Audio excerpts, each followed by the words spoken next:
Hey, hey, hey. Welcome everyone. We're going to go live in just a sec. Just checking the mic's working.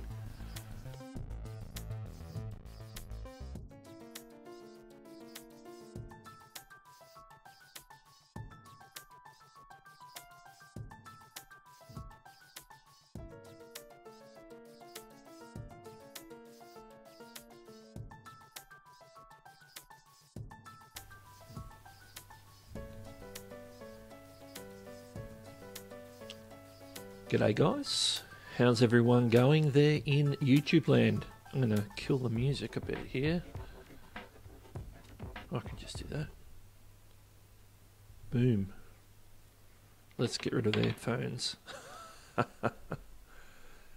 G'day everyone, how's it going? Welcome to the first official live stream on this channel. We've been live streaming or doing a few tests here and there in the last month or two. I know a couple of you guys have caught those live streams there. Let's have a quick look at chat there. Let's say good day to a few people. And I actually was going to do this, but I will do it in a second. We'll say hi first. Hey, first person in, Extra Sessions Media, welcome. Beanie Draws, hey, hey, hey, fellow mod. Wolfgang Productions 7, thanks for coming. I knew you'd be here. Pandas Puppets, g'day. Selena Plays, hey, how's it going? Rodney's in the house, hey Rodney. And just joining us, Spider TV. I think I've covered everyone in the chat already. Shout outs for everybody today. I've got to get used to looking at the camera, which is mounted on a tripod over here. Hey Jen, Adventures TV, welcome. A few people got my early notifications there in the Facebook group. Tube Ritual. Hard to say. G'day everyone. G'day. I want to do this just because I can. I'm going to press a button on my Stream Deck and do this nifty little thing.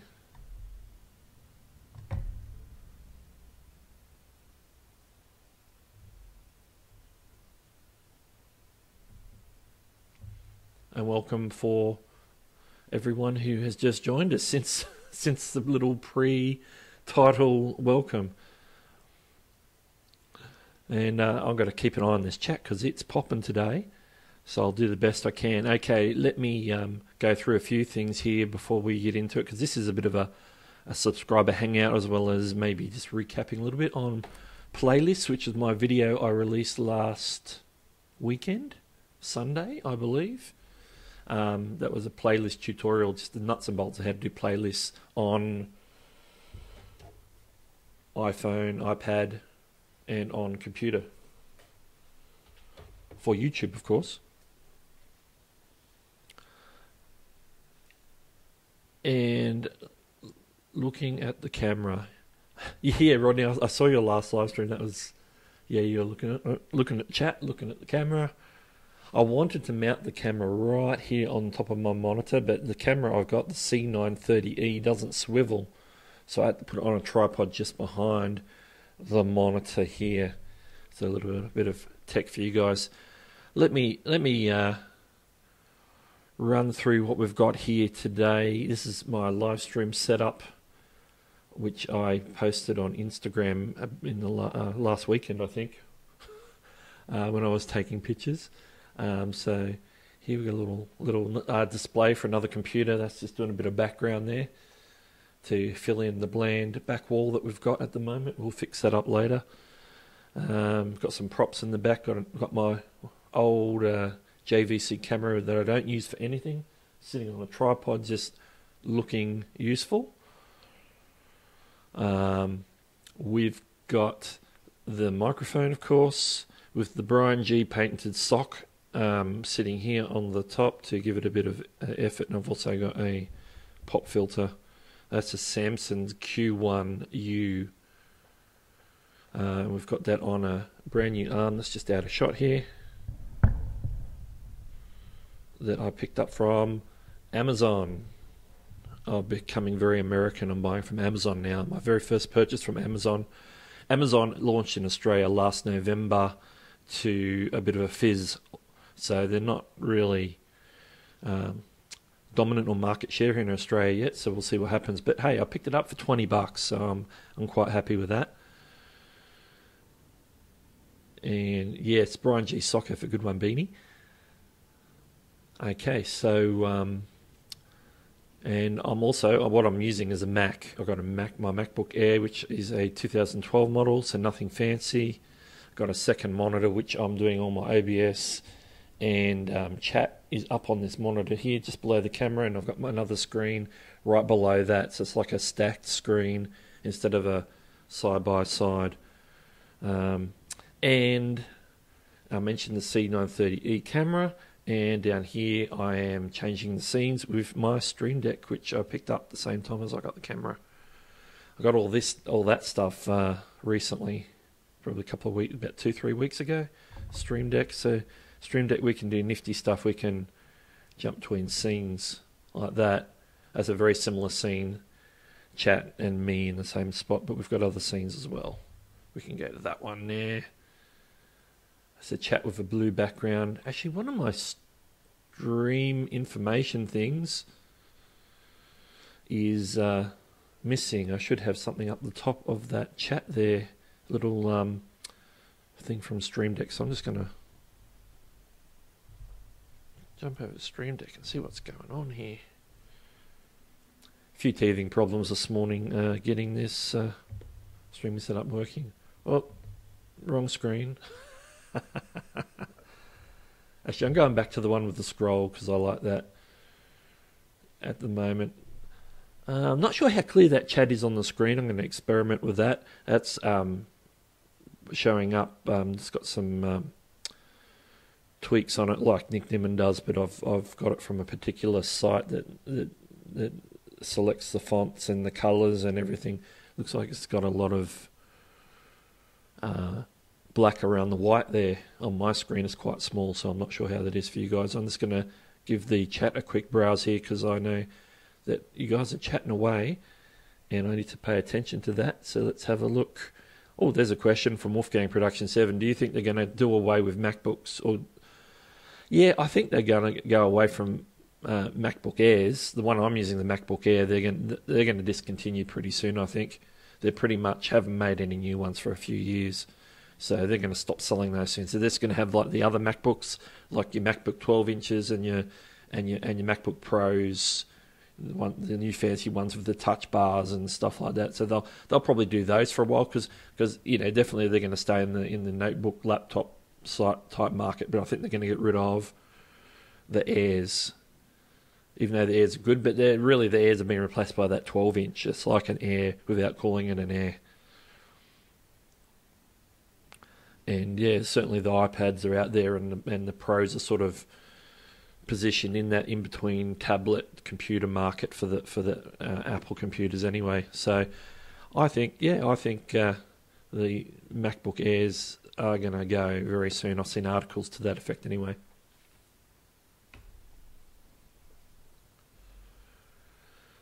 But yeah, PCs. There's a lot of options in PCs, of course. I prefer Mac because I like to edit in Final Cut Pro, so I'm a Mac. I've been Mac since I got this computer in 2012. Before that, I was basically using PCs for everything. I used to use PCs at work. I used to have a laptop that was a PC. I don't have it anymore. It's floating around in a box or in a cupboard somewhere. It was an old Toshiba with Windows Vista. So that's how far back we go. Vista. Yeah. So yeah, I think the larger MacBooks are 13, 15 inches. They're going to stick around. They're going to do different things with those because they just had the touch bar ones come out this year. I mean, in 2017, I should say. So I think they are going to stick with the MacBooks, but the Airs, the mini ones with less ports and everything's gone. Even the new MacBook Pros that are coming out, they're USB-C. A lot of people are sort of struggling with some of that stuff, not having different types of ports. Like I'm still preferring the varied amount of ports on the MacBook and the Macs. I like the USB, regular USB, USB 3. I like having a Thunderbolt mini display port so I can do a second monitor with ease. And I know you can do all that with USB-C, so, eventually if everybody goes that way, then it'll become the norm. It's like removing the headphone jack from the iPhone.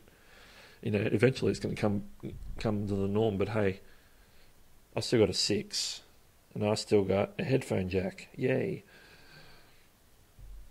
Actually, it's a 6S. iPad Pro is a beast. Yeah, it's in that tablet to computer, but it's still running the iOS rather than the Mac OS. But I know that they're starting to. This year is going to cross pollinate their Mac OS apps and their iOS apps. They're going to mesh them together, so those operating systems are going to start to combine, I think, to a certain extent, and I think that's what you'll see happen on iPad Pros.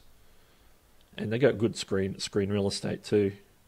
Hey, mine's a 2017 regular iPad, the 9.7 inch or whatever, and I'm happy with that. My one before that was a mini, so I just went for the bigger screen for my eyes. But I don't need a Pro for myself. So, hey, we're talking all things Apple today by the looks of things.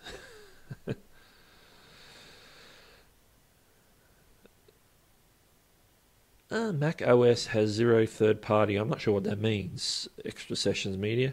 If you talk about apps, even in the Mac App Store, there's third-party. They're not all Apple-designed apps. Like I use a screen capture software called MonoSnap. It's in the Mac App Store, and it's not made by Apple, it's made by somebody else.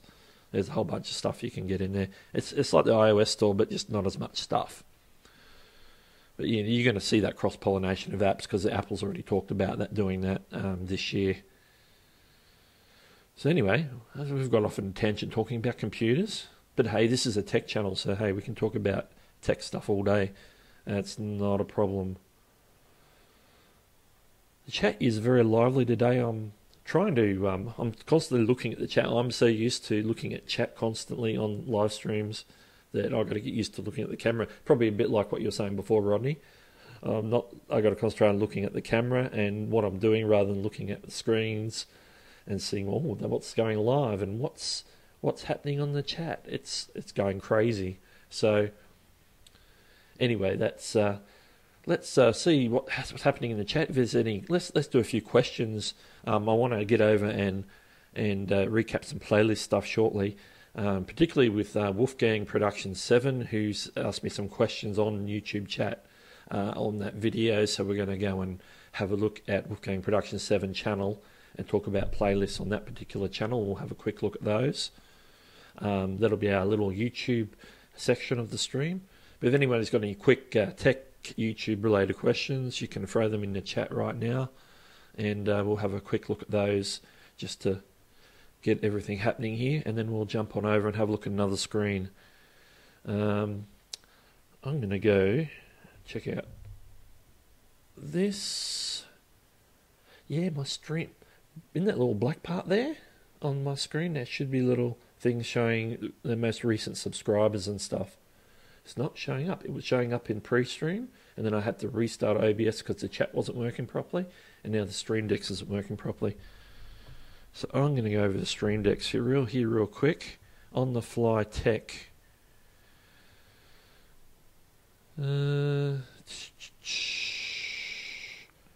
Wolfgang Production says they've got a Spectrum HP laptop tablet. That's pretty cool. PC all the way. HP make all sorts of wonderful tablets, laptop hybrids, and two-in-ones, and all sorts of wonderful things. Selena Play says she's got a Samsung S8 for filming, and it's pretty good. Yeah, the newer cameras, like I've only got an iPhone 6S, so it's several generations old, and if I use the back-facing camera, I think I get better quality stuff out of that than I do my Sony Handycam, which where is that? Where is my Sony Handycam? Here it is. My Sony Handycam. I use that for some videos. Oh dear.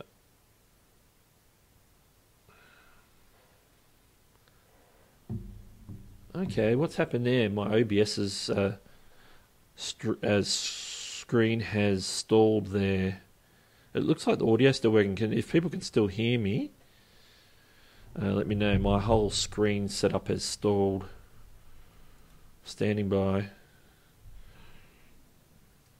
How is the stream? Oh, we're working again. It's like my OBS just froze and I didn't do anything. I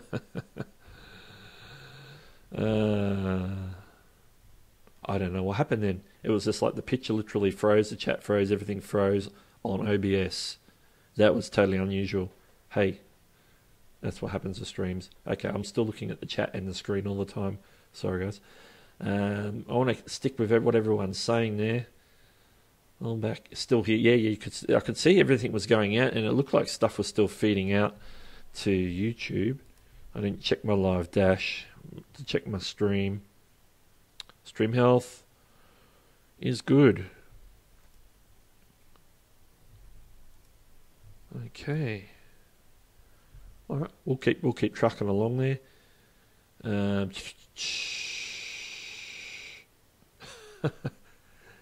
Yeah, wonderful things going on there on the chat. Yeah, we had some issues there. People commenting about the frozen, and yeah, my OBS just froze.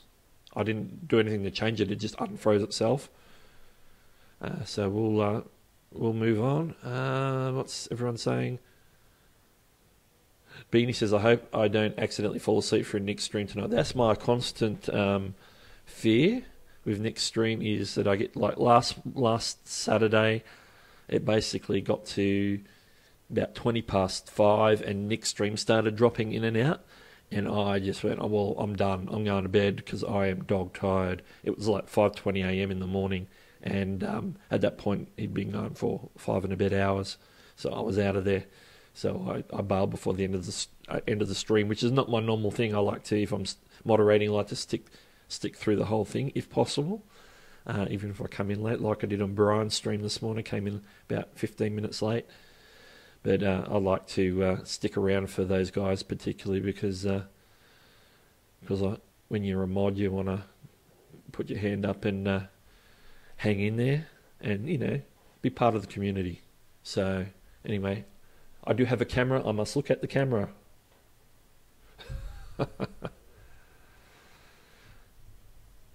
Yeah. Nick streams morning US time, so he's streaming in about 12 hours from now. So it'll be about 9 a.m. Eastern US. Pandas Puppet says starts at 7 a.m. Is that what's that in the UK possibly? Pandas Puppets. I'm just trying to get a track of the time zones there. I know it's about 9 a.m. East Coast is when Nick starts, and it's midnight my time, and I think it's about 9 or 10 p.m. his time when he starts his stream. So, yes. All right. Where do we go? I don't think there was too many questions in the chat, so we might just jump over. Let's see if I can get this playlist thing happening. I don't know why my Stream Decks isn't working. I'm just going to have a quick look at that, which is what I got distracted from. I think that's an alert box. Was it my alert box?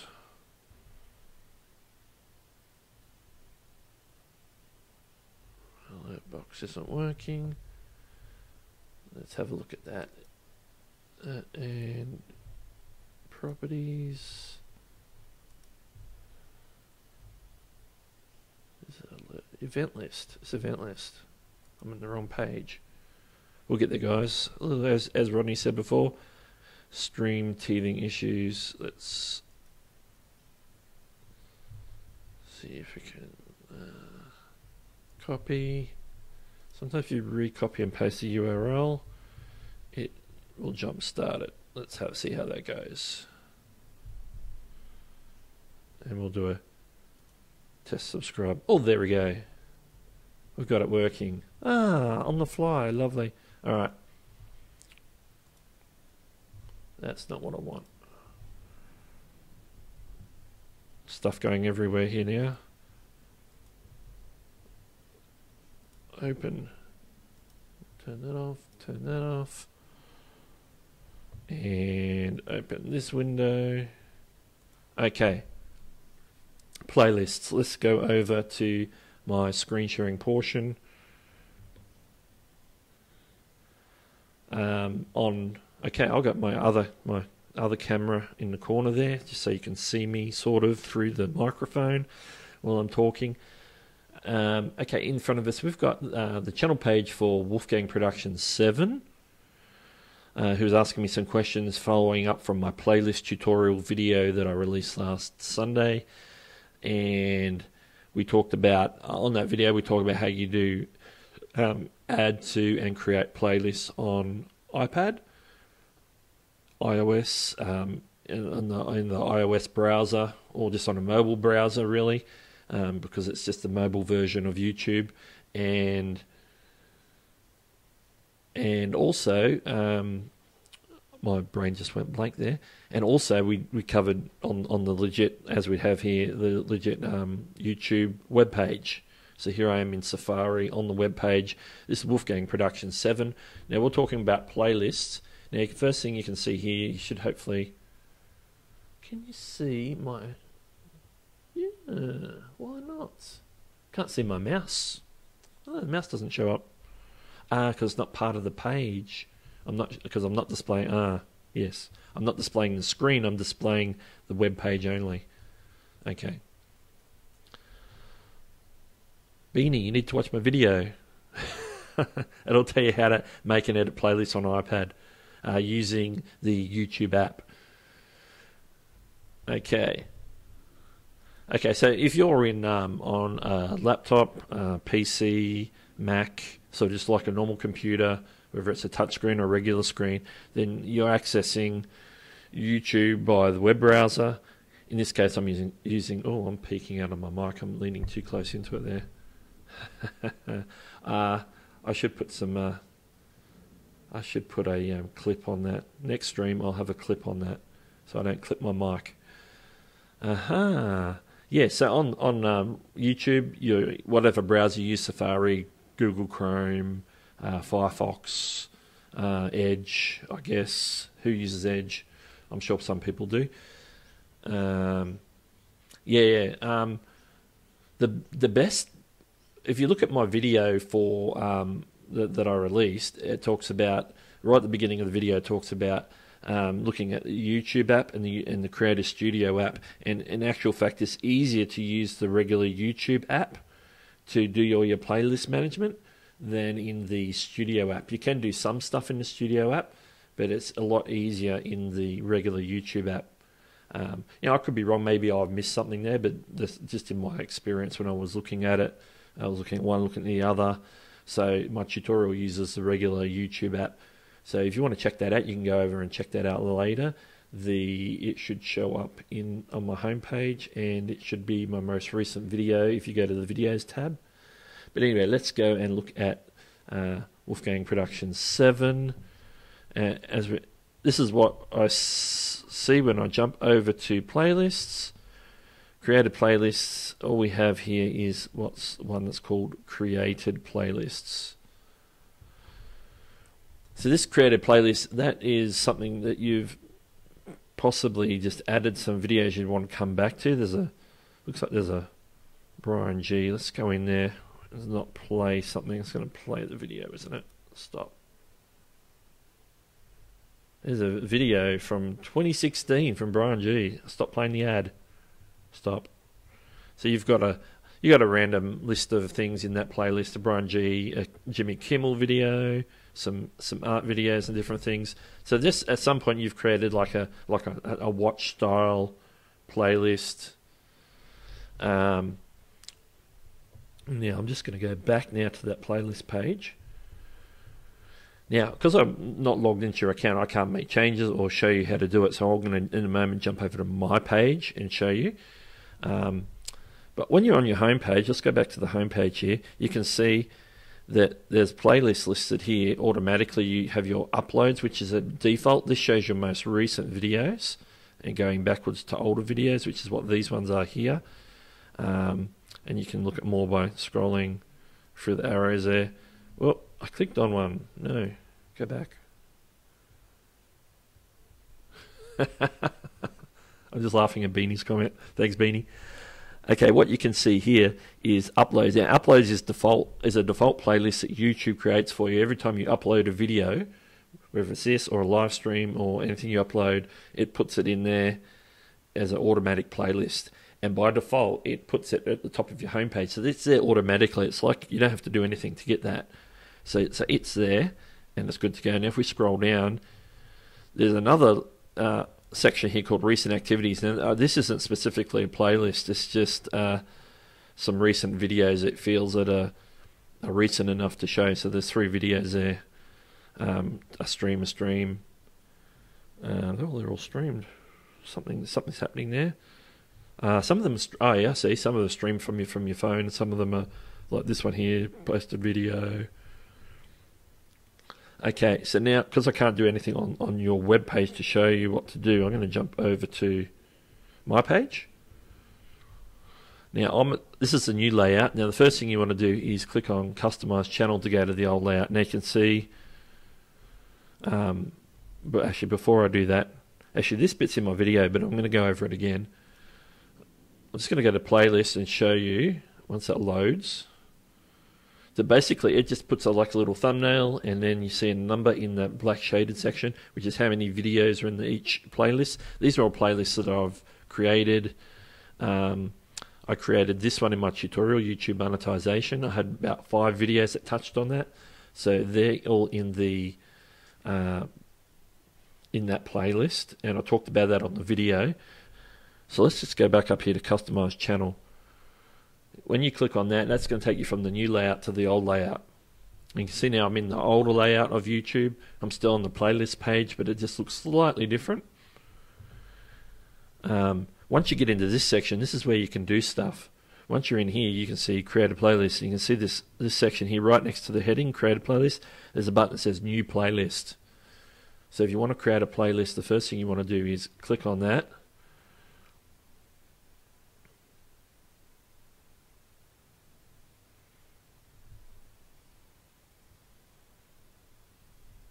And nothing happened. I'm going to click on it again. I think I had this trouble when I did my tutorial. The button wasn't working. Okay. But anyway, if I was in a browser other than Safari, Safari is a little bit odd with some of this channel layout business. But if I clicked on that, I'd say Chrome, that would open up a window where you can start adding things to playlists. Now, say you've got some playlists that are set up like I have. They're all going to show up in your playlist channel. Playlist tab here, see playlists up here, create a playlist. These are all playlists that I've created. Once you've got a playlist of 1 or 2 or more videos created, let's go into the one that I used for my tutorial, YouTube monetization. When you're in it and when you're in the setup section, it's going to look something like this. You're going to have the videos that are already in there listed here. They can be moved up and down by using, oh no, because I'm in this, I can just drag them up and down. I can drag the order by moving them up and down like that. This is the new layout, that's why. Okay, so I've got those there. I can edit things. If I go edit here, then it puts me into the old layout again. So now I'm in the old layout again. This is where I should have been before. So in the new layout, I can actually move up and down over this side, which is what I was doing before. I click on more, I can move it up and down. I can set that as a particular thumbnail for the list. I can add and edit notes. I'm not sure what add and edit notes does, but that's fine. Up the top here, I can click on the description and edit the description, edit the title. I can add more videos over here on the right hand side. I'm waving my mouse, but you guys can't see it, so anyway, so you can add videos to that from here, add videos. You can see next to these TubeBuddy buttons here, it says add videos. I'm trying to hover over it to change color. It's not really changing. Oh, it is flashing slightly there. So you can add videos from there, or say I was in the video section. Let's go jump over to my list of videos. I've got a bunch of videos there. I want to add a video to a playlist. I can go into the video. No, not right click on it. If I go into the actual videos, say I go into this one here on video framing, I can just on the normal play screen. Let's just, the page isn't loading. Come on.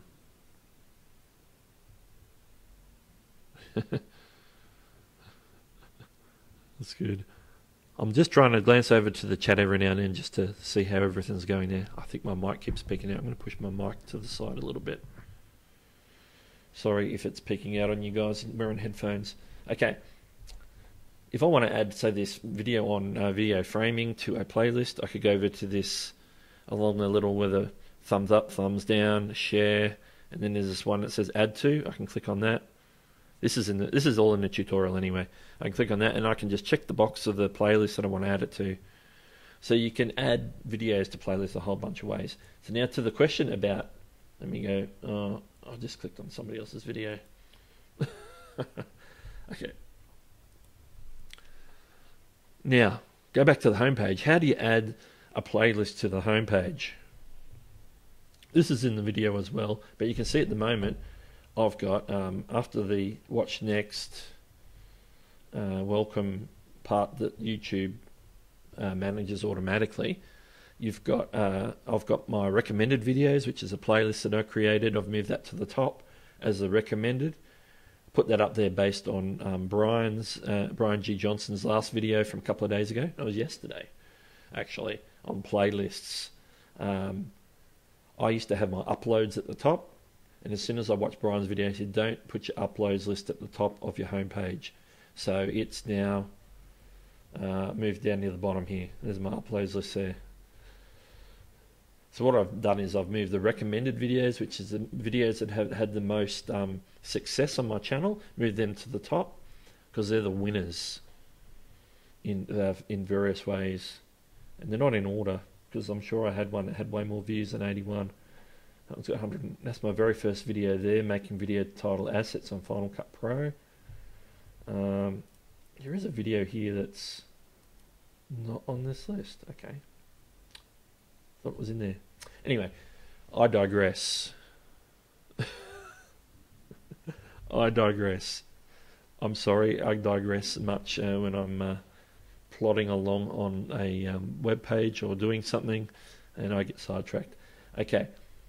As you can see here, I've got recommended videos playlist in horizontal view, iOS tutorials and features in horizontal view, news and tech and YouTube on horizontal view. You get the picture. Now if I scroll all the way to the bottom, now this is in the old layout, so if you haven't got to the old layout, click on that customize channel button and that'll take you to the old page, which is this one. We're going to scroll down to the bottom and you can see there's a section here that says add section. This is how you add a playlist to your home page. If you've got the playlist already created, you can add it to the home page by clicking add section. Flicks open this and then we can select the content we want, which is I want to select a single playlist. I want it to be laid out in horizontal. Horizontal or vertical. Horizontal is better because you get more thumbnails to the page, so you've got more content in front of people's eyes. So that's like playlist 101 for home pages there. I want to choose, you can choose a playlist from somewhere else, or you can choose your own playlist. You don't have to have your own, but you want to concentrate on your own content. You don't want to be promoting too much content from somebody else, because otherwise you're taking people off your channel. Not that they're leaving YouTube, but they're going off your channel. You want them on your channel for the watch time for sure. Then now we can find our playlist here, my playlists.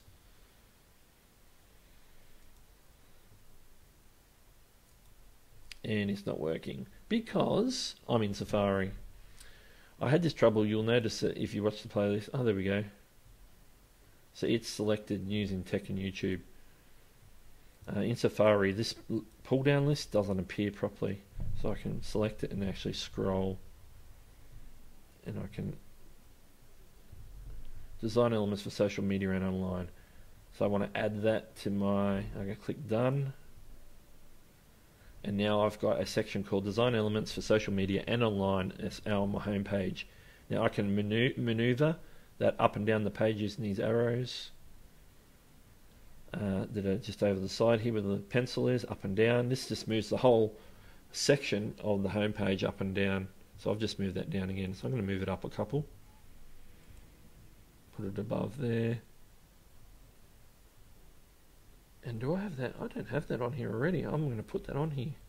I need that playlist on here, so I'm going to move that up above that one. That's where I want it there. Beautiful.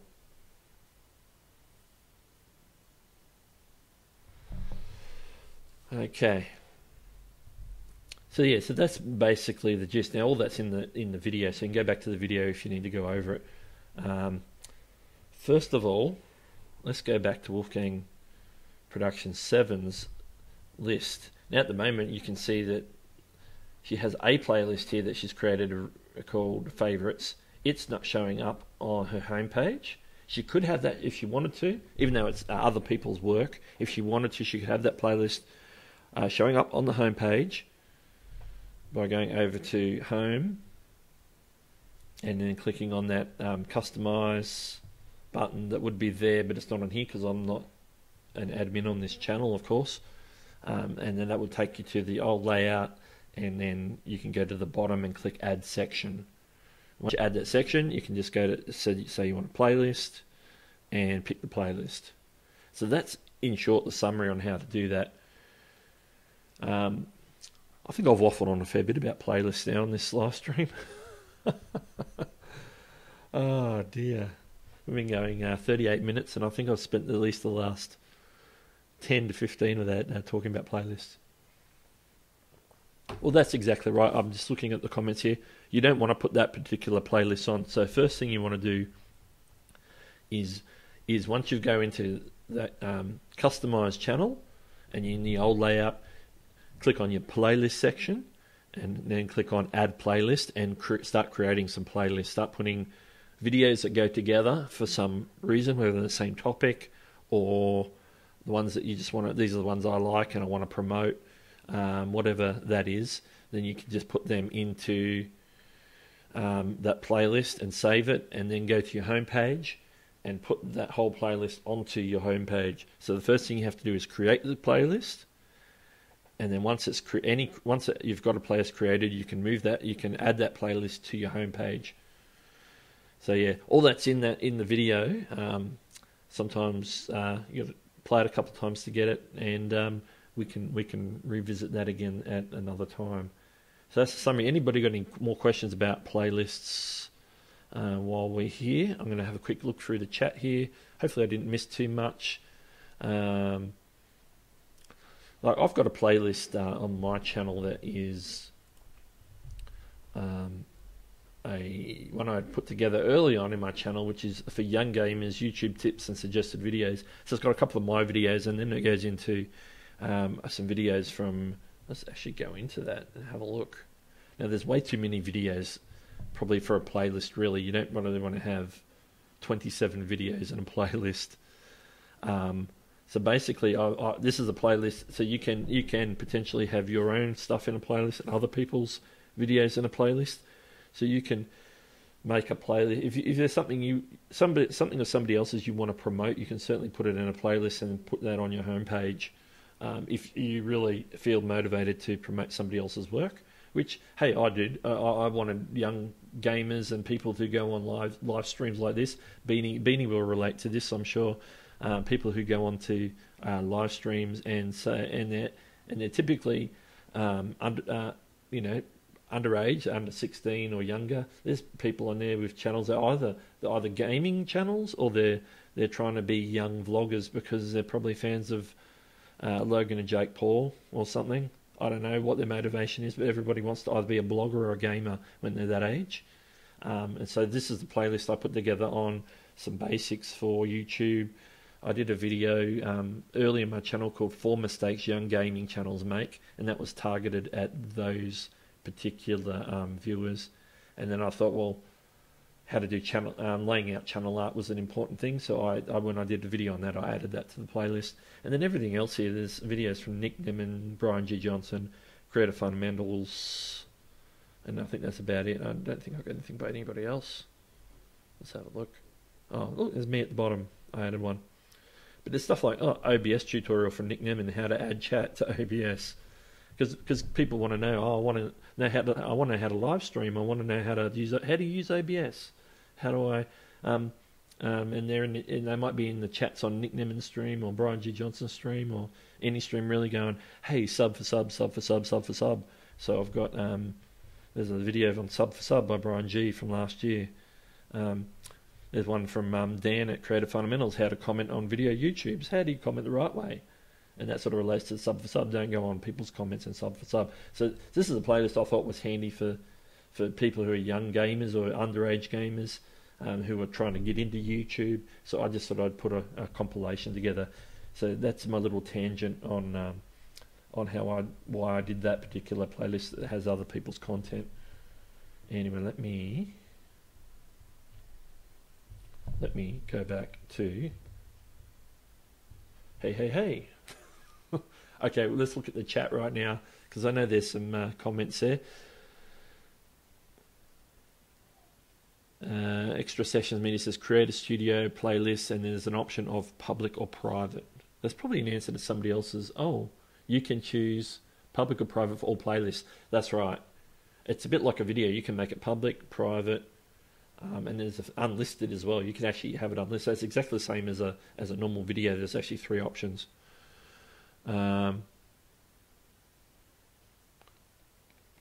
Yeah, that's some good advice there from Extra Sessions Media there. Yeah, if you put together like a personal playlist, it's just for your own use. That hey, this is a group of videos I like to watch over and over, so I want to go back and play it, whether it's music videos, whatever. You can go in and yeah, you can definitely make that favorites list private.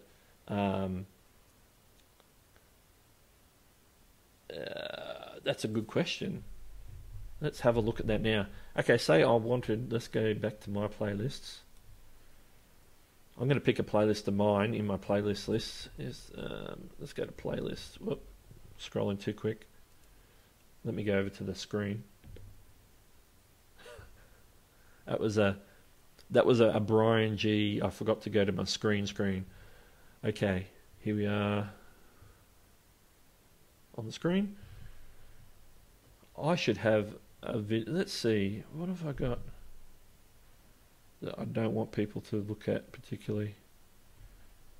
So here's my liked videos, but that's the default one. See, it's got a little lock on it. That one that's got Brian G on the thumbnail there, subscribe and Hangout. They're just videos I've come along and liked. It's automatic. That's an automatic thing, and that's automatically private. So let's find a playlist. Yeah, I want to make all my live streams private. So let's go into the settings there. I'm going to go into the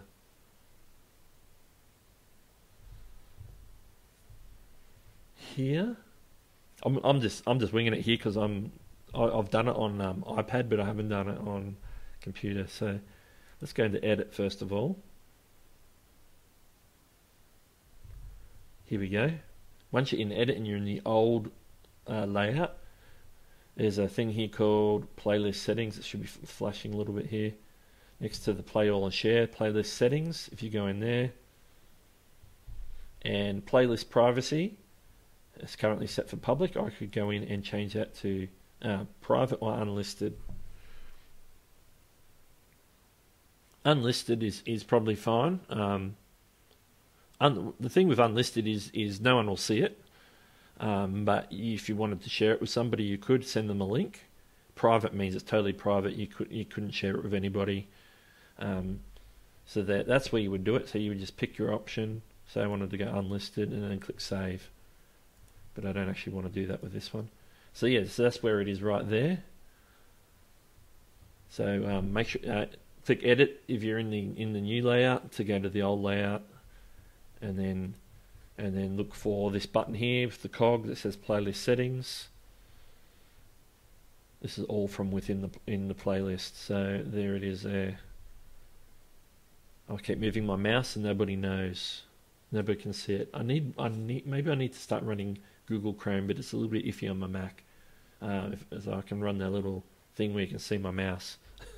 Or I should just do the whole screen share the entire screen. Oh, I think my Nightbot just went in and did something weird there. And let me go have a look at that. I've got Nightbot running in the background. This is like automatic moderation.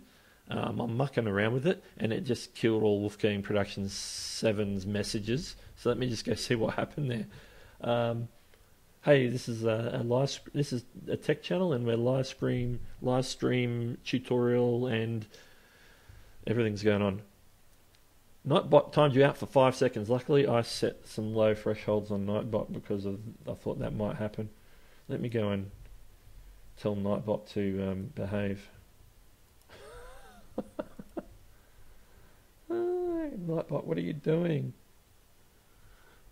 Please ignore Nightbot from doing whatever Nightbot did. He deleted a whole bunch of messages. I'm not sure why that was. I need to look at the log. And it's showing up. Oh, here we go.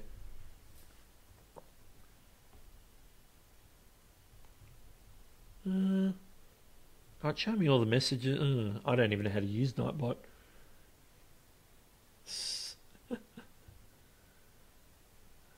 So it's automated AI Nightbot. Maybe I should disable Nightbot. Is there a way to disable Nightbot? What does that do? Okay, I just removed Nightbot from the channel. Beanie. I think you've got a point there. Beanie. There we go. Who needs Nightbot when you've got beanie drawers? Oh, crazy. All right, guys. Is there any? Do we have any? This is a Hangout Q&A section. If you have any more questions about playlists or about anything, yeah, I had to put Nightbot back in their drawer, so I'm gonna kill Nightbot's messages there. So what we should see, I'm going to look at the chat for questions.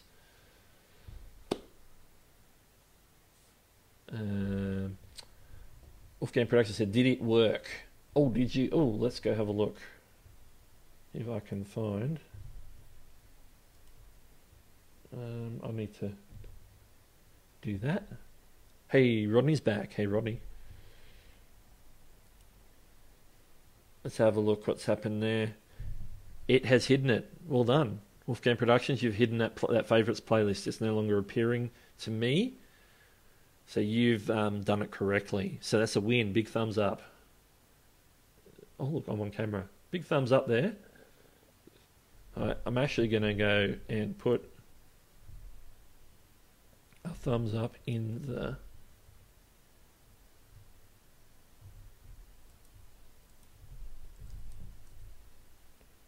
Oh, beach ball. No. It's all going crazy in the can't even get the chat screen right. There we go. There we go. A thumbs up for you. Okay, let's go back.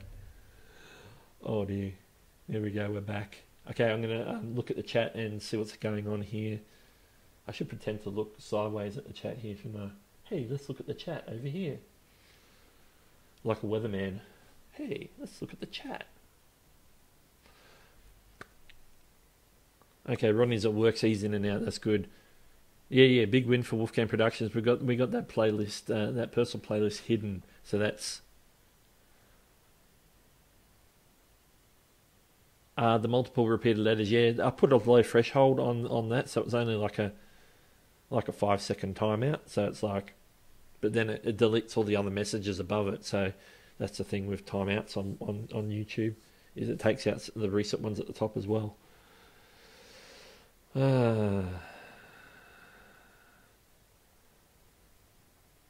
Just scanning the chat here. Yeah, Pandas Puppets has confirmed that playlist has all been figured out. Yes. So that playlist, I'm sure. I think a bit of playing around, a bit of mucking around, a bit of experimenting, and in the playlist section, you'll get the. I'm looking. Rodney, I need help. I'm not looking at the camera. If you keep playing around with that playlist section, just experiment. It doesn't hurt to experiment, because if you do something like adding and subtracting a playlist or a video from a playlist, it's easily reversed, because you can just like re-add it or remove it or reorder it at any time. So playlists are quite robust, so you can muck around with them a fair bit to get them how you like them. So my advice is just to be encouraged and just experiment with playlists. When uploading, yeah, that's right. Extra Sessions Media. When I upload, every time I upload a video on my channel, I make sure that part of that upload process, when I'm doing the schedule and doing the thumbnail and doing the metadata and the description, there's a little section near where you do the scheduling. If you're a person who schedules, there's a section over there where you can actually add it to a playlist. So once it goes live, it becomes a part of that playlist. So that's actually a really good point. Extra Sessions Media. Yeah. Exactly. I need a drink of water. And how's everyone going in the chat? Let's see some action in the chat there.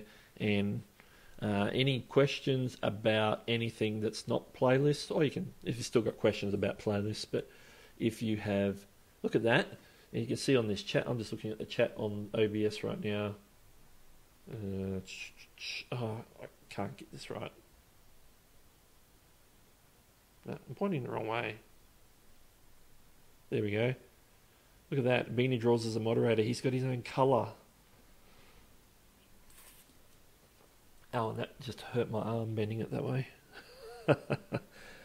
Yeah, any tech questions? Let's have a quick look. I just want to show you the sort of stuff we've done on the channel so far. Anybody who's new to the channel may not know what the channel's about. Let's have a quick look here. Just going to bring that up. Hit the button. There we go. And a big shout out to Selena Plays, who subscribed during the stream there. Your name's up in big lights there at the bottom. I noticed it just before, but I didn't get a chance to mention it. So thanks for subscribing, Selena Plays. Sounds like a gamer by that title. And I believe I know Selena from the Tube Ritual group. Okay, so let's just have a quick look here. We've been going, 54 minutes? Very good. I didn't want to make a super long stream, so I'm expecting we'll probably just round it out to the hour and go with that, because this is my first proper full-on live stream. And I'm planning on, hopefully Saturday's my live stream day. This is because it's Saturday here in Australia, as Beanie would know. And I was moderating on Brian G's stream, which is early in my morning, which is early in the evening there in the US, or wherever you might be, a different time of day, of course. And then tonight, my time, which will be tomorrow morning for some of you guys, Saturday morning, the Nick Nimmin Saturday Morning Nimmin Live is on every Saturday morning at 9 a.m. Eastern, I believe. I'm getting these time zones sort of happening now that I'm on regular streams at regular times. So yeah, Brian, Nick Nimmin at 9 a.m. tomorrow morning for you guys on the east coast of the US. Adjust for your particular time zone, whether you're in Europe or you're back in the west coast of the US, or in central or mountain time. Whether you're in Australia, whether you're in Asia, there's a lot of people who join Nick's streams from India, and a lot of Asian countries. Nick has a very broad coverage around the world at that time of day. He gets people from all over the world. Even those people are up late at night over the ditch in New Zealand. I said New Zealand. I think that's where Selena's from, if I recall. Is that right, Selena? If you're still here, you're over in New Zealand. So Nick Nim's streams very late at night for you Kiwis. So props to all the Kiwis that join in on that stream. Anyway, I digress because I'm promoting Nick Nimmin's stream for a couple of minutes here. Yeah, for those that like late nights, 9 a.m. on a Saturday morning can seem a little early. Hey, I got up at 8:15 this morning to look for Brian G's stream, but that's just my commitment to moderating for Brian G. And even then, I went back to bed and slept in and missed the first 15 minutes, so it's all good. Yeah, Rodney, that's right. It took me a while to figure out, well, what day will I stream? I was thinking I might even start doing it on my Mondays, because I usually most weeks have Monday off work. I don't work Mondays, so that's my other option, which should be a similar time as today, maybe a little bit early in the morning, maybe an hour or two earlier, which should be Sunday afternoon, evening US time, I guess. So that's my other option, but I'm going with this one because I'm thinking Saturday is my live stream day. I'll do Brian G in the morning, then I'll do my stream, and then I'll do my normal day, and then I'll get up to Nick Nimmin's before, as a part of my very long Saturday, do Nick Nimmin's stream for 5 hours, and then go to bed early Sunday morning. Hey, if streaming day. Now I've got to fit filming in there as well somewhere, so let's see how that goes. But anyway, here I am on my page. I'm off on a tangent there, big time. I can't remember why I was going to my page. What was I going to do? Anybody remind me what I was going to do? Over here on my page, I was going to show you something. I was going to show you, that's right, I was going to show you what my pocket, the subject of my channel. Basically, the catchphrase or motto of my channel is helping you with tech wherever possible. So basically, it's a tech-based channel, and it's not really so much product reviews, although I could do those from time to time. And I think I've only ever done one product review, and it was for a dash cam, which is sort of even outside of that. But hey, a dash cam is a piece of tech.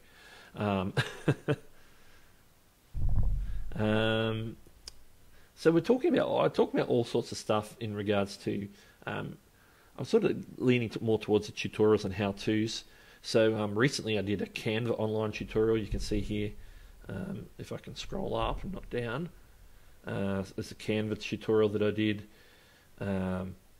Last week I did the playlist tutorial. So I do some YouTube related stuff, obviously. We've talked about that a fair bit today.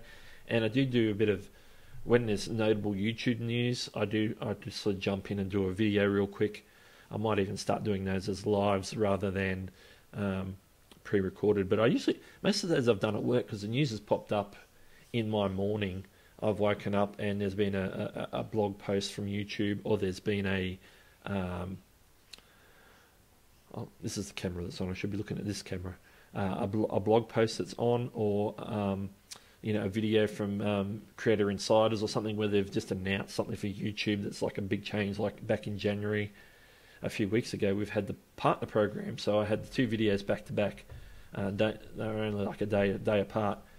With my shocked face here, monetization changes 2018, which is about the changes to the YouTube partner program. And I did a follow-up with an FAQ, because the next day they put out an FAQ where they talked about the questions a lot of people came up with since they made the announcement about, well, what does it mean for playlists? What does it mean for custom thumbnails? What does it mean for live streaming?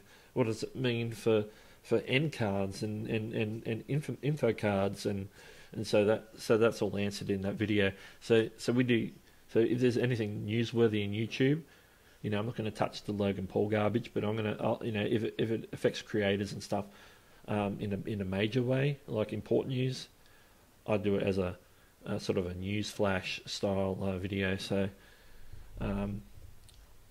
it's just the direction I started going, and that seems to do okay on the channel. There's some live streams there, which are test live streams. One's hidden. There's some more YouTube information there. There's CEO of YouTube, Susan. Hi. She got on my thumbnail. And there we go. How to update your profile pic on an iPad.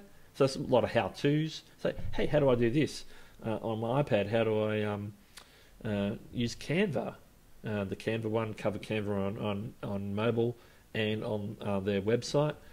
And also we've got stuff on iOS 11 screen recording when iOS 11 came out last October. We covered that. How to back up and restore your iOS devices. That's done a really good. That's got 884 views on my channel. So that's a sleeper. I didn't even like. I knew that it had done all right, but that's 884.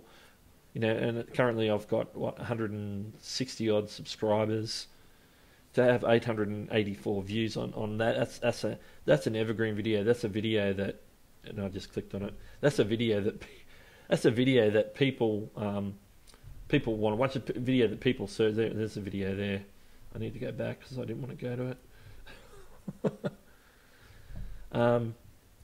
So yeah, so stuff like that, like how to back up and restore. It's like something anybody who's got an iOS device, an iPhone, iPad, they want to know how do I back up and restore my iPad.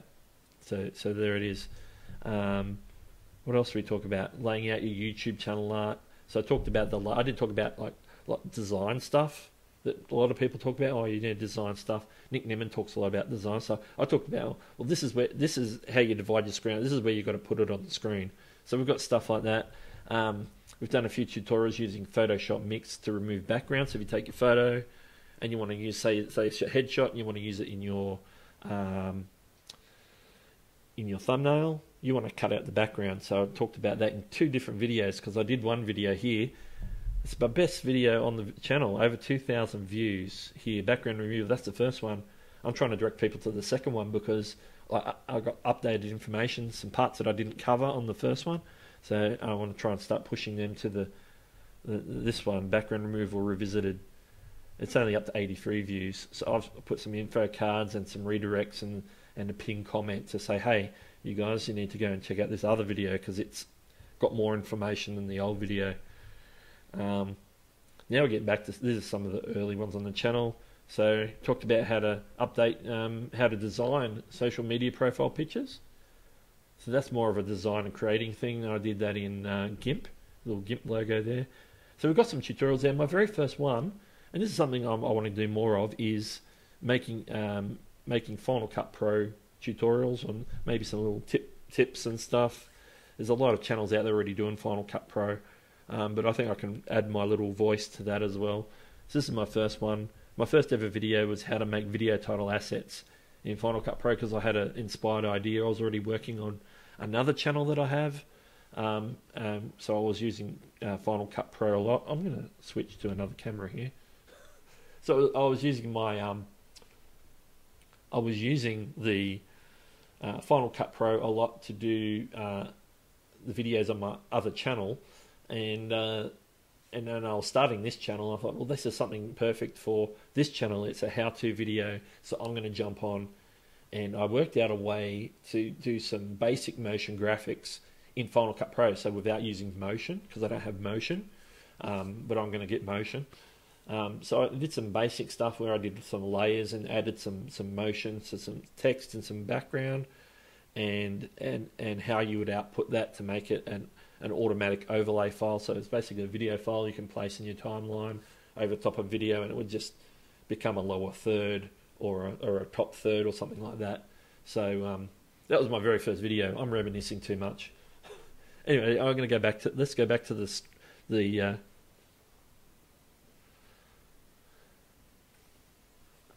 go back to the chat, and then we'll probably think about wrapping this up soon because I've waffled the last 10 or 5 or 10 minutes there. So let's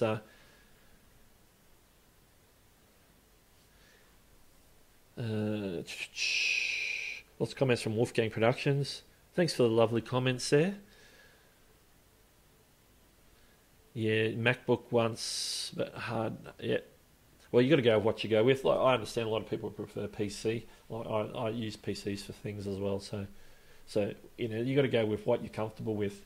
Some people are comfortable with the Windows operating system. Some people, they like the Mac operating system because they've been exposed to it. So they go, oh, I really like this. I'm just going to stick with it. So stick with what you know. That's the way to go. Beanie says, I have very light blue branding. It does give off a nice, calming, friendly vibe. Yeah, that's probably unintended, but it's just like a colour. Like I went, oh, we'll go blue. And I didn't really know what blue to go with. And using Canva and stuff, I ended up with this particular blue.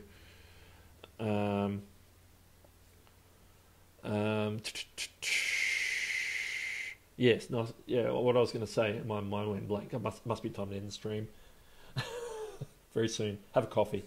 My other channel, I have a yellow theme, so I've got this blue one here on this channel. My other channel, which I don't appear on, so it's just not really me, but it's other stuff that's been filmed. But it's a channel that I do, and it's mainly yellow theme because it has like a yellow street sign, and then everything else is sort of yellow based around that. So yeah, I think having a color scheme or a color theme to your channel is helpful, and if you stick with that.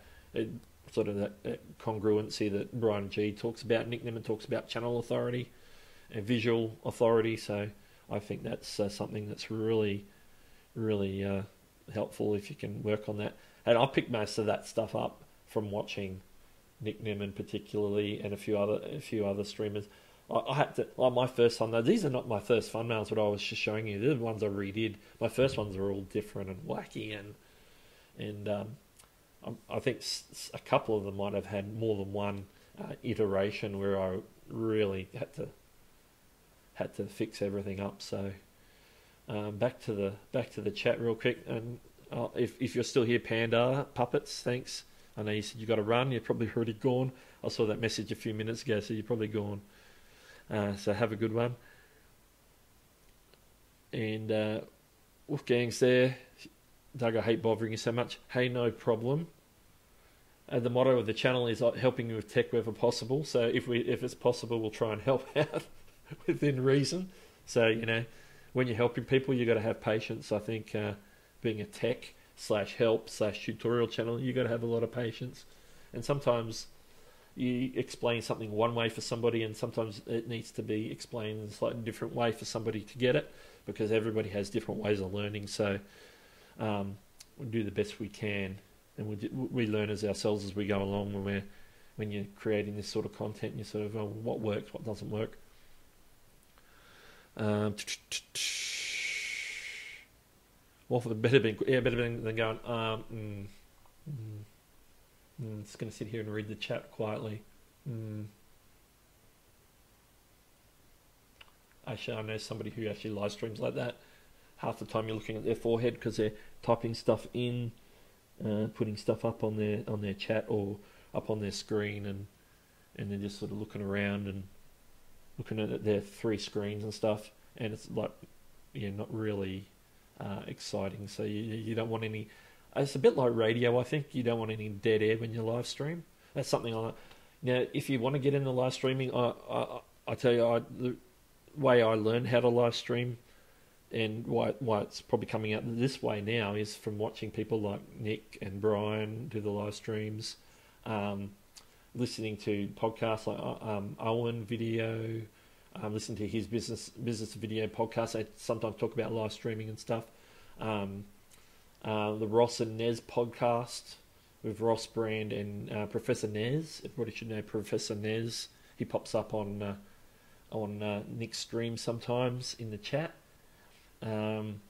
They talk about a lot of social media stuff, including live streaming, and then the big whole preemptive waffle is all about live streaming, and they live stream on Facebook Live, their show, and then put it out as a podcast, a bit like what Owen and Nick do for the Business of Video podcast. So I listen to most of those on my iPhone, and I just load up my podcasts and listen to it when I'm out and about and doing other things where I can listen, where I don't have to sit down and watch and listen. So podcasts are pretty handy for that sort of stuff. So yeah, I'm waffling again now.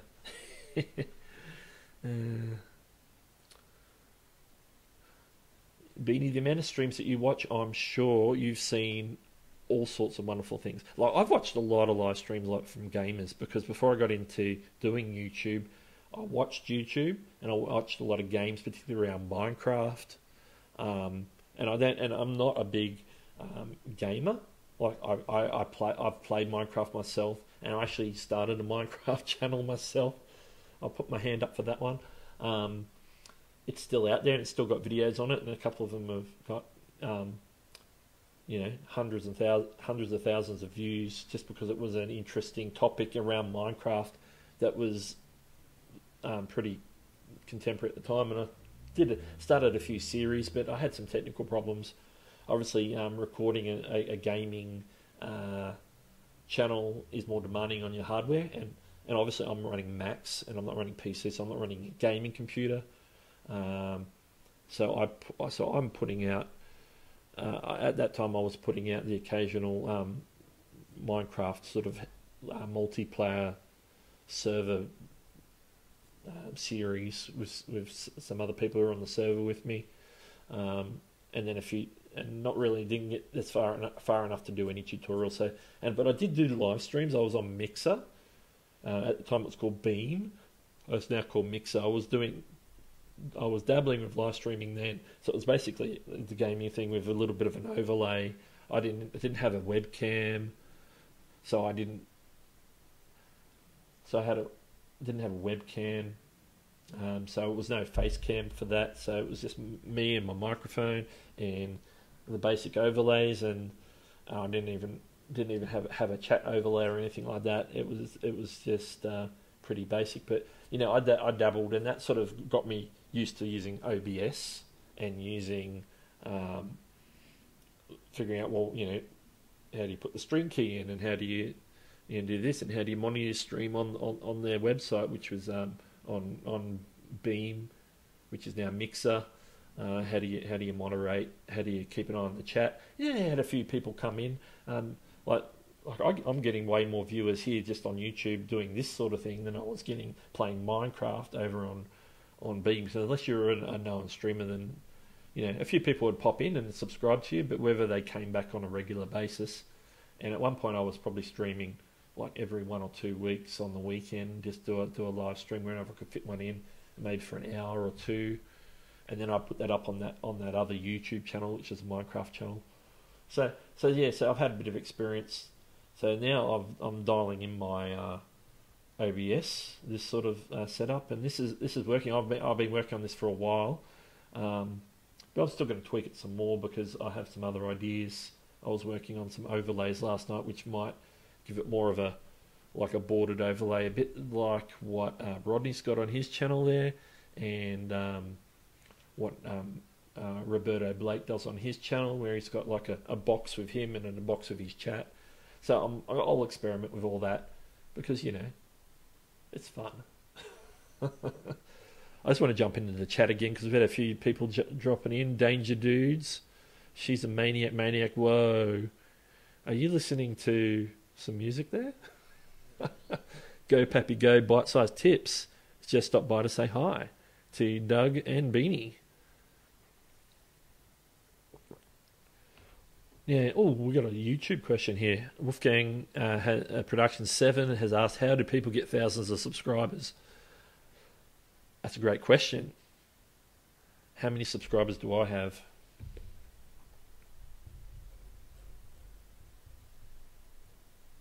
$164. So I'm not a YouTube expert to give advice on getting to the first 1,000 subscribers. It would be lovely though.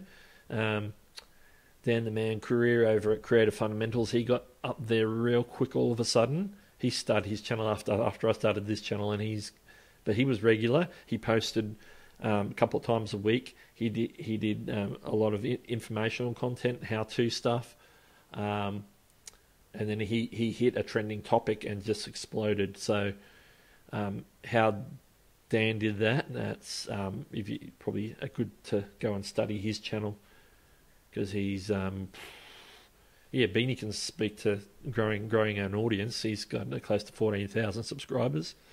Now you can boast, Beanie. You're allowed to. You're a moderator. But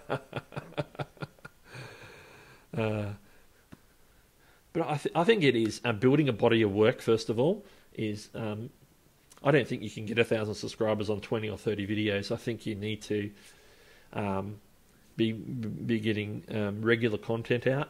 I think you need to be. Let's go back to the other screen. I think you need to be regular content. Like this channel, I'm probably not regular enough yet. I'm trying to get more regular. My other channel that I do, I put out one video every fortnight, which is every 2 weeks on a Wednesday. Beanie's been over on that channel. He knows all about that one. That one only does a video every 2 weeks, and it's up over 200 subscribers now. I'll put out probably close to 50 videos on that. It's been going longer than this channel, of course. So I think getting regular and getting good quality content. I think having a mix of evergreen, which is like my tutorial that's there. It's got 800 plus views on it. There's another one that's got over 1,000 views. So you got your evergreen stuff that's always useful to people, and then you've got your other stuff that might be more current or topical, which might get people in when it's first launched, like the first couple of days, the first week. I think you need to be regular. You need to keep improving your content, because if you look at my first video to my more recent videos, there's been some changes, there's been some improvements. I'm still working on my presentation. Presentation's quite important, particularly to camera. I need to work on that more. I think I'm going to admit that I probably rush my filming too much on some of the to camera stuff that I do, and then I sit down when I do a tutorial particularly on computer. I'm doing like a screen record. I tend to waffle when I'm recording a bit, so I have to edit that quite a bit. But that's the sort of stuff that you can heavily edit and still be quite useful. But yeah, I'm digressing from the getting thousands of subscribers question. I think after that you need to do stuff that people want to watch. That's the key thing. If people don't want to watch it, you're not gonna get views, and you're not gonna get subscribers. Then after that, you got to make sure that you've got some sort of call to action asking for subscribers. You've got to remind people to subscribe, even though if people have been on YouTube, they know all about how subscribers works. There's a big red subscribe button, but people forget, and they need to be reminded. They need to be reminded, hey, why not consider subscribing and check the bell so you don't miss anything, is what I think that's what Nick says. And everybody copy. You can tell what's Nick them because they say, and click the bell so you don't miss anything. I've got to find something else to say. Click the bell so you catch my videos. Yeah, cool. Something like that. Whatever you got to make it personal. I think you got to start working on bringing your personality in. Sometimes when you're talking to camera, you can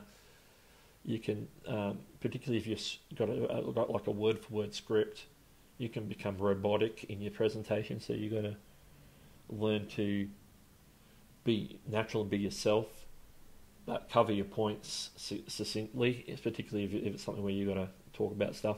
I'm waffling and I need to read. There's a lot of comments here by Beanie Draw, so I'm just going to have a look here because I've been waffling on my thoughts on getting more subscribers. The key for subscribers on this channel, and probably a lot of the people who are in this stream now, who are my subscribers, probably subscribe to me for this very reason, is because they saw me on Nick's stream or Brian's stream moderating, or they saw me being helpful somewhere in somebody's comments, and so they've come and checked out my channel and they've hit the subscribe button. I think that's how I got most of my subscribers. I'm going to be totally honest. I think that's it. I think as it grows, that's going to change. But I think that's somewhat how people, like if I was Nick and that was my live stream, then there's a lot of people who are jumping on first time finding his live stream, and then they're subscribing on the live stream. So that's his content. So you'd expect that. You'd expect that to happen. Back to the comments here. We talked about Beanie having close to 14,000 subscribers. That's pretty cool. Yeah, okay, Beanie got his first 1,000 when he was about 50 videos in. That's good to know. And it's not always the same for every person.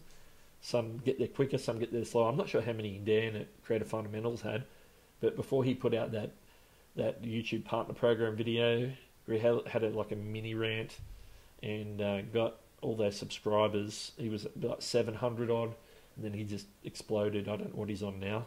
He must be over, I think he's on a couple of thousand. I know he was over 2,000 last I looked. I don't know, he's probably only got 50, 60, 70 videos, I'm guessing. I'd have to go and check that. But yeah, so you know, the number of videos isn't going to necessarily correlate to the number of subscribers, but as Beanie says, he hit about 50 when he hit 1,000. But some people might hit 1,000 quicker. Some people might have to put out 100 or 200 videos to get 1,000. But what I've found, even from getting the first 100 is the hardest. Like they take, and I say hardest, I don't mean they're hard. It means that they're the ones that take the longest to get. That first 100, I think since I've hit 100 on both my channels, the subscribers have come on more quickly.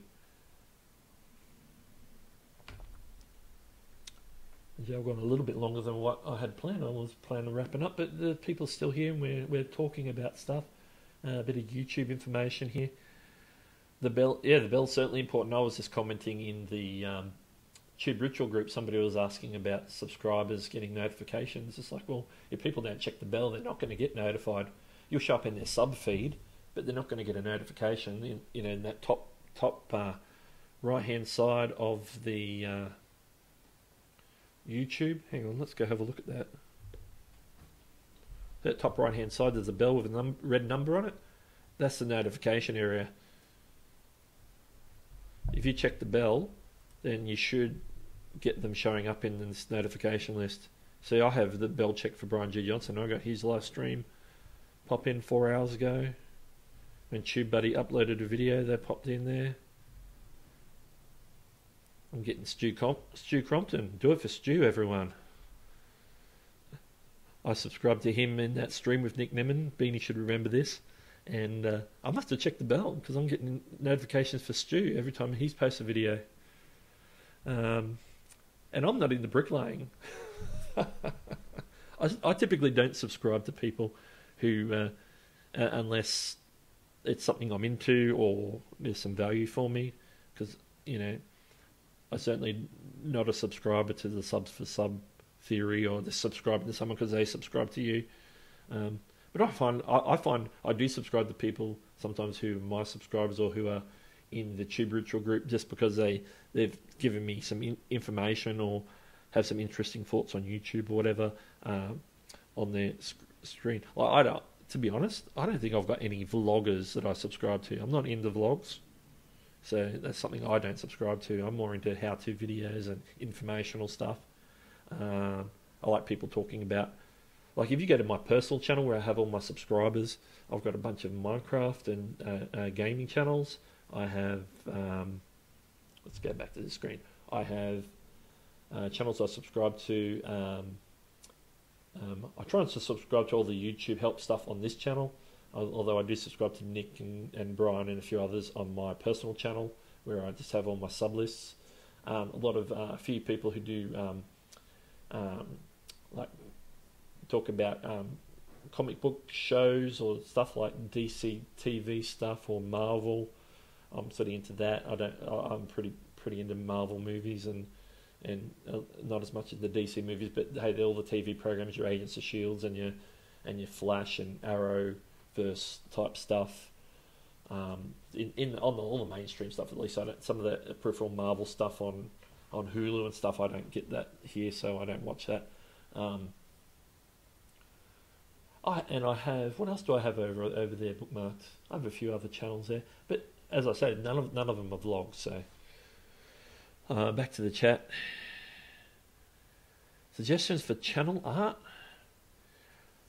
Channel art, like what to put in channel art, like how to lay it out and how to make it look good. That's one thing, but you're getting an idea. It's like, well, you figure out about what your channel's about. Once you know what your channel's about, then you can think of some visuals for that channel, for that topic.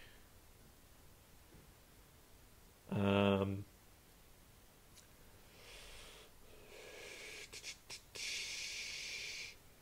yeah, sketching. I see the most recent comment. Wolfgang Productions loves sketching. Maybe there's something in you, maybe if you're showing some sketch stuff on your channel about drawings and stuff, that you can turn that to a picture and use that as the basis for your channel art. Now I have a video here on the channel that's all about laying out the channel art. It's like, well, where's the bits that you need to put all the information, like the text and stuff, and then everything else can just be decorative because it doesn't show up on all devices. And how do I fit everything in to fit on a mobile device? How does it look?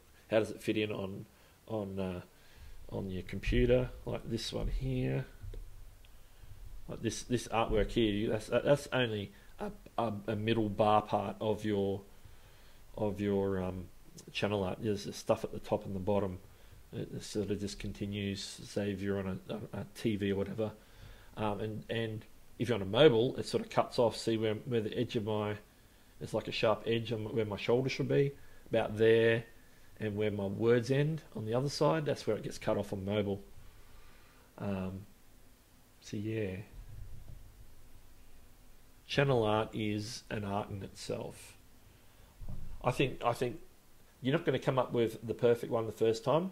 I would do something that has some artwork that's interesting to you, some text on there that says your channel name and what your channel's about, so that people who come along will know what it's about, not just think, oh, it's just somebody's random channel. Or is it what do you do, vlogs, or I do sketches, or I do technology, or whatever it is. Just put something in there. If you have a schedule, put the schedule. Say you got a live streaming schedule or an upload schedule, put it on there. Like mine doesn't have that. If you notice that, I don't have that because I don't have a schedule at the moment. You can see there it says helping you with tech where possible. That's all it says. It's just my channel name, and it tells me I do tech. And if they're on computer, they can see the Macbook there and the Final Cut and GIMP logo sitting over there. If I'm on the new layout, you won't see my picture there, of course.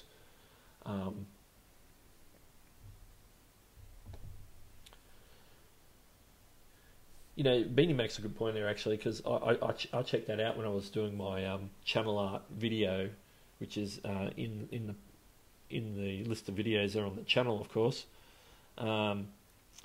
Realistically, no one is going to see what's on the TV version. I pulled my test channel up that I was doing my basing my tutorial on my Apple TV. It doesn't show any of that.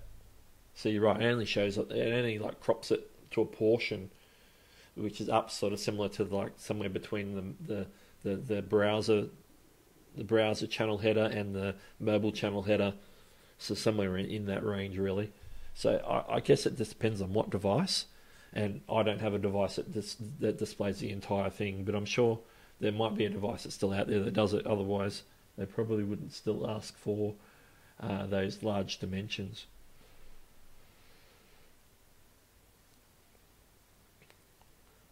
Beanie says, I post whenever I feel like it. Yeah, mine's a bit like that. So whenever I can get a video done. And as Wolfgang Productions might attest to, that playlist video took me a few weeks to do. It got bumped by some of the YouTube partner program stuff that I was working on. So, these things happen. And if you work, and if YouTube isn't your full-time gig, then you gotta bend and be a little bit flexible.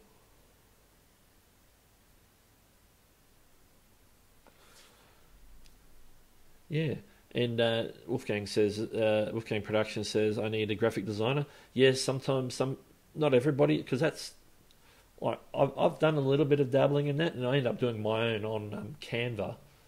But if you that's a good place to start. But if you don't think you're getting anywhere, then maybe that's something to look at, maybe on Fiverr, or finding somebody that can do channel art. There's a lot of people out there on Fiverr and other websites that'll do your channel art for $5 or $10. I'm not sure how much they charge because I don't usually go to Fiverr for anything. But I've had a bit of a look in the past. There's people offering all sorts of services on Fiverr, so that's real interesting. And let's see, I've posted. Oh, Beanie hasn't posted for 3 weeks. Ooh. And I don't get sucked into the whole, oh no, if I don't post on a regular basis, the algorithm's going to hate me, because I think that's really dumb. That's just my opinion. I think algorithm is algorithm. It is what it is, and it's going to do what it's going to do.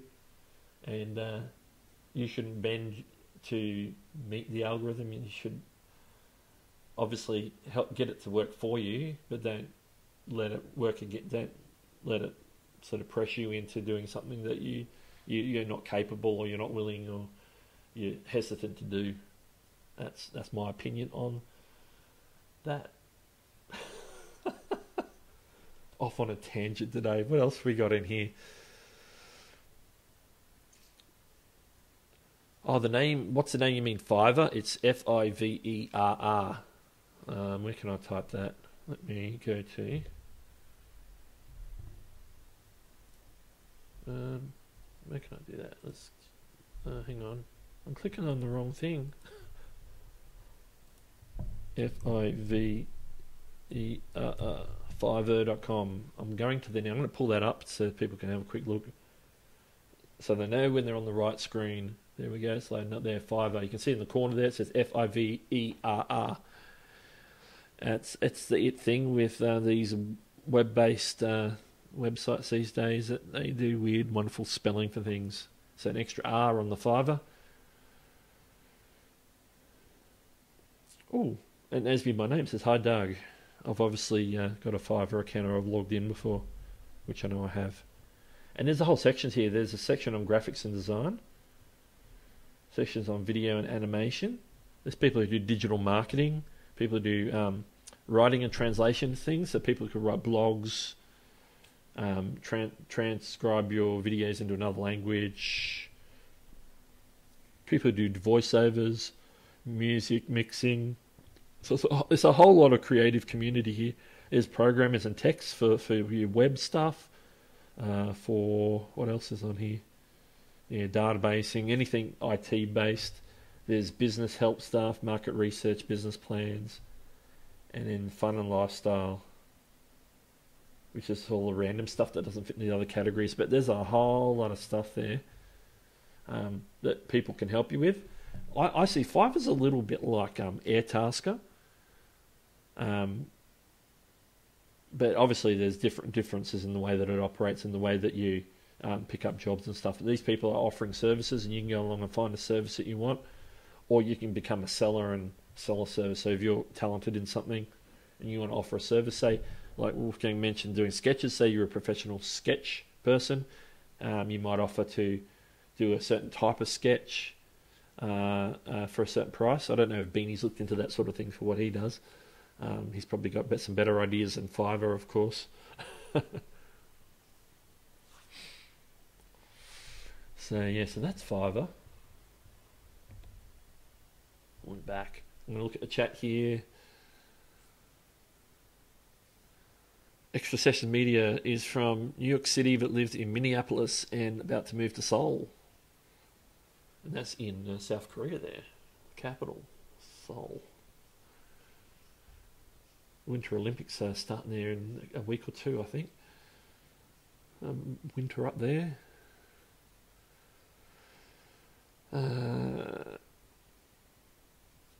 Thanks to regular updates, I've grown 30 plus subs each month, 132 since October 1st. Isn't bad for such a small niche like DJing tutorials. Hey, that's cool. Extra Sessions Media does DJing tutorials. Anybody's into that, go check it out. That sounds pretty cool. You know, when I was a kid, the thing I wanted to get into when I was young, growing up, when you're in primary school and stuff, you're doing well, it was that elementary school. Got to translate for the Americans. Is I wanted to be a DJ. I wanted to be on the radio. I wanted to be a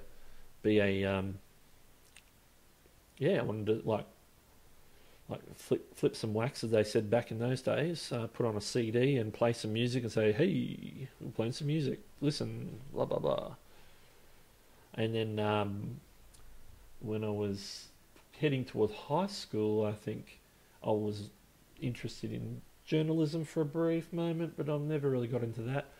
But I think this live streaming and on YouTube and being out so easy these days, you couldn't even do this sort of thing 15 years ago. I think 10 years ago you could start doing some basic live streaming. There was like the live stream. If you had the right gear, you could do it. Like if you had a beefy enough computer and a good enough internet connection, which I guess is still the same today, but the gear and everything's more accessible. So it's an interesting thing, live streaming, in regards to how it crosses over. Like it crosses over with like podcasting and radio to a certain extent, because it could be like the visual version of that. So yeah, interesting, and it's definitely the future. I don't know why I'm going off on that tangent. Back to the chat here. I don't know anything about. I never heard about that beanie about PewDiePie, but anyway, that's good for a laugh. I love it. How do they do it through TeamViewer? What's that, live streaming? I'm not real familiar with TeamViewer. I know TeamViewer is like a screen sharing, and you can take over somebody's computer remotely, I think. Is that what TeamViewer is, or am I confused? There's so many things, because you can do basic stuff like that on Skype. Even Discord, I think you can do similar stuff now. And then there's all those audio versions of one way or group calling people, like your Discord and your TeamSpeak is probably what I'm thinking of. But TeamViewer, isn't it like a computer screen sharing so you can take over? Yes, okay. Yeah, that's what I thought it was, because there's so many different versions of that in especially in the corporate world business. I've used the remote desktop app that's on Windows at work for basic desktoping. I desktop in my servers at work if I have to do maintenance and stuff, because the servers are sitting out the back in a cupboard with no screen, no keyboard and mouse, so I have to do everything remotely. So I've used stuff similar to that. How it works with video cameras and stuff, I'm not sure. But yeah, with that screen sharing thing, you can actually take over the desktops and stuff, and they do stuff for you. That's how some of the call center scammers that call you, say you've got a computer virus or something, and they call you on your phone and saying your Windows is infected. We're from Microsoft. We want to help you, and then they give you some sort of they tell you to download an app that will allow them to. They basically take over your computer. They basically have screen access, and depending on what sort of software it is that they get you to download, they probably have administration rights and can put keyloggers and all sorts of crazy things on your computer. So you don't fall for that. If anybody rings you and says your computer's infected with a virus, you'll say, well, how the heck do you know? Microsoft doesn't know. Apple doesn't know. The only person that knows you've got a virus is you and your virus software on your computer. Nobody out there knows, and they're certainly not going to ring you and say, hey, we're going to give you a solution. Hey, we'll do it for $300. And they get you, and they rip you off. They get your credit card details, and you might as well report that credit card fraudulent transaction, get it cancelled, get a new card, because your money's gone. So yeah, anybody who might fall for that, don't fall for that. If you get a call saying your computer's not working, your iPad's infected, it's whatever, your internet's slow, wave goodbye, say, nah, goodbye, hang up on them. Don't entertain them unless you know what you're doing. Anyway, did I waffle off on another tangent there on that question? I'm sure I did. Oh yeah, for sure. I'm way back on Extra Sessions Media question. Do club and festival shows. That's like the live DJing. Yeah. With you got your PA and your whole setup with your. I don't know. Did they still use?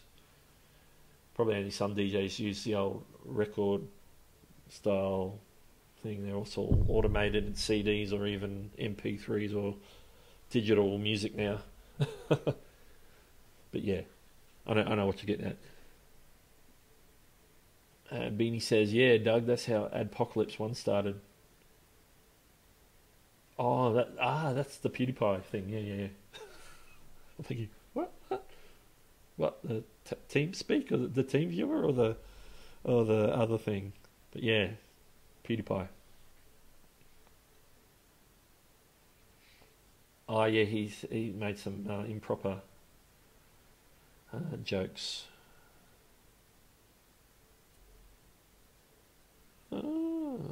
Yeah.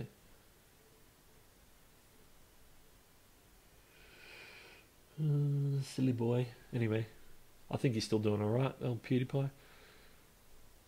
So I don't even watch PewDiePie. I have seen bits and pieces of some of his videos, but anyway, so that's the thing.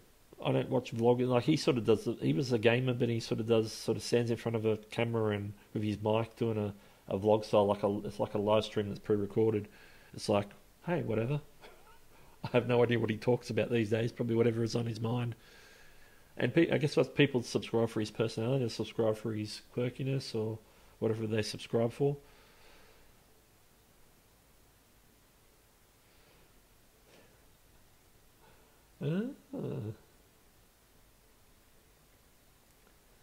Yeah, I get what you mean with TeamViewer Wolfgang. Yeah, you wanted me to actually dial in and move stuff around for you and touch it and add things, and well, that's one way of doing it. There's other ways of doing it too. And that's probably something I might get into down the track. That's called channel management, which you can give people access to your channel as a manager, where they can manage your playlists or do your SEO or whatever it is that you've contracted them to do. So that's a legit job that people do out there, and that's something I might look into in the future. If I go more the full-time route with the YouTube, and that's maybe channel management. Because once you've got a few channels going yourself and you know your way around channels, and you can help other people out. Like I'm already managing. My daughter's got a channel, which she hasn't really got going yet, but she's got like 10, 13 subscribers. She's actually an artist. She does not dinosaurs like Beanie, but she does drawing. She does some really good stuff. So she did some landscape. She does characters and anime and different things as well. So I'm a manager on her channel, but she hasn't really got it going yet. But she's messaged me to ask me to help her out with some stuff to do with Patreon. So she obviously wants to kick it up a notch. So we'll see how we go with that. Back to the chat here. 60 million subs is fine. Yeah, I'm sure he is. He could lose half of them and still be fine. He could lose 99% of them and still be fine.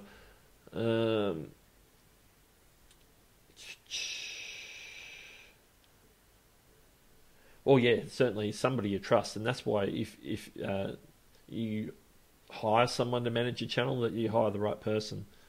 Like I know some of the YouTube help people, like Daryl Eves and people, they do channel management. You know, they're premium price channel management, but they help people, and they do consulting as well. So it's not just, you know, you could do it at different levels. You could be just a manager where you help them by maybe making sure that you upload their thumbnails, or you do their SEO, or you manage their playlists, or just the channel layout or whatever. And it goes all the way up to whole consulting, channel consulting, like consulting on content, consulting on artwork and layout and thumbnails, which I know Nick does for some people who pay him the money to consult, and you know that's a time-consuming thing. So you know it's whatever money they ask, it's it's compensating them for a significant time outlay to sit down and look at someone's channel and do stuff on people's channel. So it's an interesting thing, and that's something that I think I might look at down the track, but not now. And Beanie says, "Oh, you thought about doing graphic design for YouTubers?" Yeah, well, that's interesting because when you're in that creative realm, people like Roberto Blake, people like Beanie, who's an artist. You learn how to use these tools like Photoshop and different things, and so you pick up skills and get experience, and then you can start helping other people with it. And it's a skill that you can monetize. And I know Roberto talks about monetizing his skills quite a lot.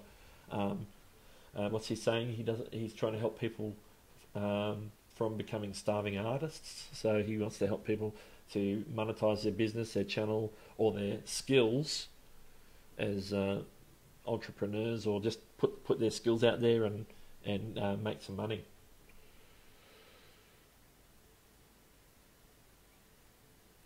Where are we up to? Heyo 13579. Haven't seen. Oh, you came in just before. Welcome. The stream's gone decidedly longer than where we were gonna thinking about shutting it off before. We've just had a good hang. This is the definition of hangout, I think. Let's see. I'm going through a rebranding at the moment. I'm closing my current channel and going to start a new one. Well, that's one way of doing things, particularly if your niche is changing or your content significantly changing. Sometimes a whole new channel is better off. Like I've got 3 channels, two that I do. One's dead that I don't use, which is the Minecraft one I was talking about. Don't use that one. I have another channel, which is about. I'll put it out there. Dash cams. It's a dash cam channel. I have a dash cam in my car, record stuff. I put it on YouTube. And that one has been going longer. It's been more consistent because I post at least every 2 weeks, and on a schedule. And it's over 200 subscribers. It'll be monetized up until February 20 because I already had over 10,000 views. It got monetized back in October before the hold on approving channels. So it was making me a few extra dollars per month, just posting videos on that channel, which is going to stop on February 20. But I don't, I'm not fussed about that. I'm just going to keep growing the channel. It'll get there when I get there. Now that particular niche is only going to reach so many people. It's not going to be a million subscriber channel. Most of the people in that realm in this country are probably in the thousands. I think probably some that are over 10,000, but yeah, it's not a huge niche, so it's not something that I'm expecting to be huge. But hey, post videos regularly. There might be some knocking the microphone. Might be some things going on there that I can monetize, whether it's maybe a sponsorship for dash cams or whatever. There's one channel here in Australia called Dashcam Owners Australia. They've got a website, and it's basically dedicated to selling dash cams from different brands, and that's where I got my dash cam from. So there's opportunities there for that, and obviously doing a tech channel, there's always opportunities. So down the track, I will do that. Where are we? There's stuff happening in the chat, so I don't want to miss it. Wolfgang says she trusts Doug. That's good.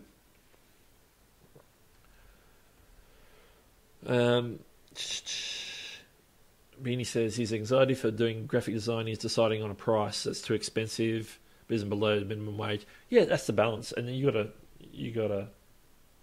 I think that comes with trial and error. Like I wouldn't have a clue either. It's like, well, how much would you charge? How much would I charge to be a channel manager? I don't know. I've never done it before.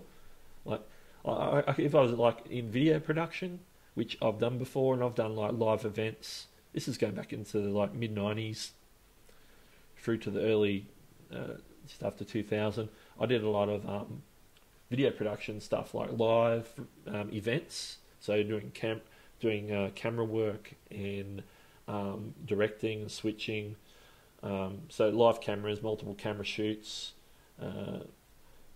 If we had a paid gig, most of the stuff we did was voluntary because it was in a church environment. But then, if we had a paid gig, somebody was using the venue and we were providing the video production gear and therefore we're providing the staff to run that. Then back then it was like, I think we're getting paid $30 an hour. So it's like, what you get paid for something is determined by your worth, I guess. I think you can start at something reasonable, and then maybe as you become in demand, then you can certainly put your prices up.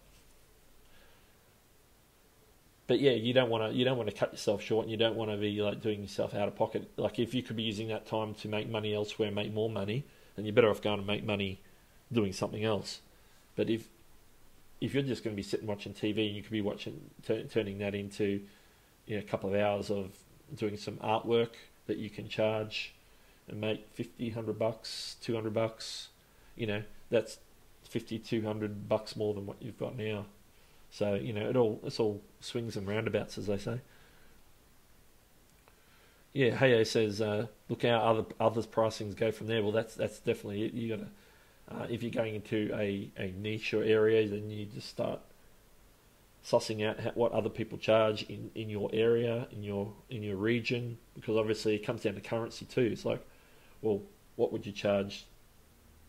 If I was a graphic designer in India, I'd probably be charging a lot less than a graphic designer in America, because their wage system is completely different. But then again, they could be making what's a lot of money for them, and still be undercharging a lot of Americans, and their work might be just as good. There's a lot of stuff in chat here, so I need to keep looking here. Here we go. Excuse me. Captain Savage Aquatics, good evening. Everyone's saying hi there. Hey. Oh, hey, upgraded his PC's RAM to 16 gig. Awesome. 16 gig, yeah. I think 16 gig sort of minimum, depending on what you're doing, maybe even more if you're into gaming or video production. I think 16 gigs your minimum. I've got 16 gig in this screen here. It's doing the slideshow here. It's connected to a Mac Mini. I put 16 gig in that. It started with 4. The one I'm using now, the live stream, I've only got 4 because it's a 2012 MacBook Air. So hey, yeah, Rodney, still going. I was going to stop nearly an hour ago, and we're just hanging out. It's just going on. People asking questions. People are still here. So hey, that's how you do it.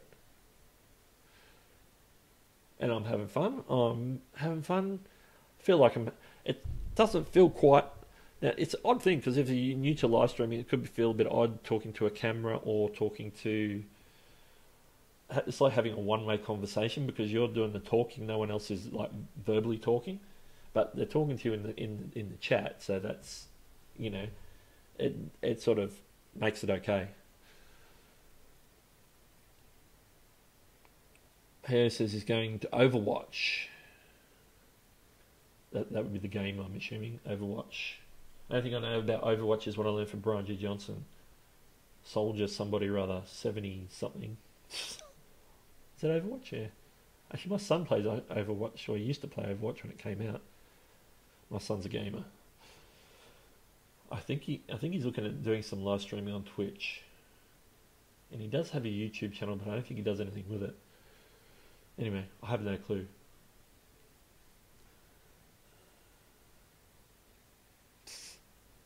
Benny says he should actually get his video editing done in India. Yeah. That guy that was on Nick Nimmons' stream last week, what's his name? Riley? His video editor's in India. So that's interesting. And he does some pretty good videos.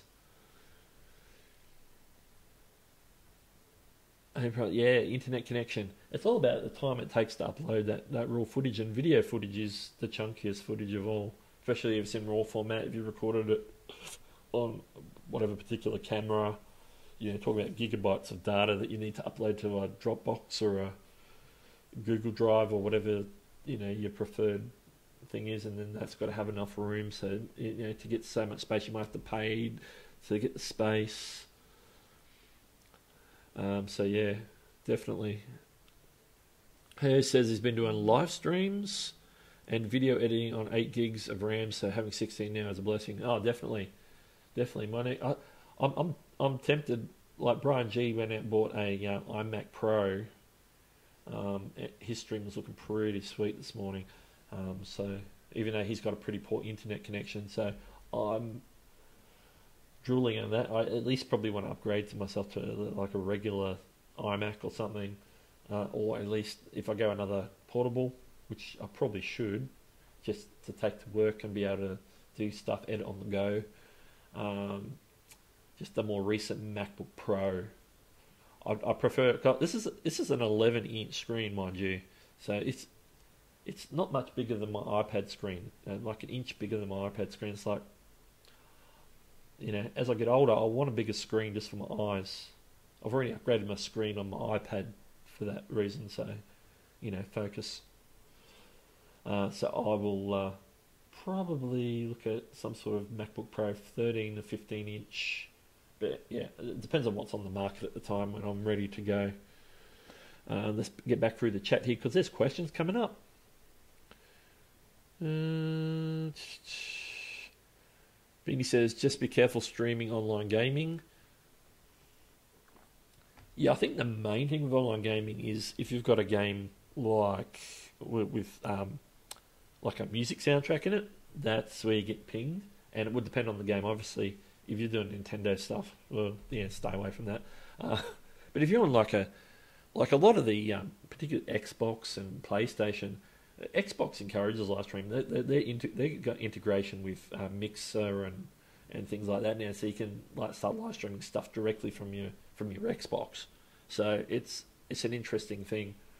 I know I was playing a bit of Asphalt 8 on iOS and on my Apple TV because it's a racing game. I don't mind a bit of racing, and it had and I didn't turn the music off, and I did a couple of videos on my gaming channel, well, Minecraft gaming channel, and I got pinged for copyright because of some of the songs on there. So I said, no.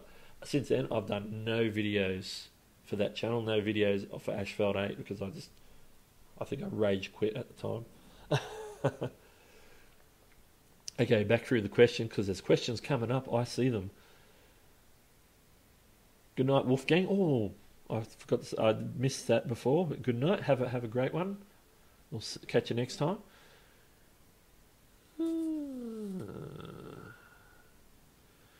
I don't even know what swatting is. I haven't heard of that, Bean. You might have to explain it to me.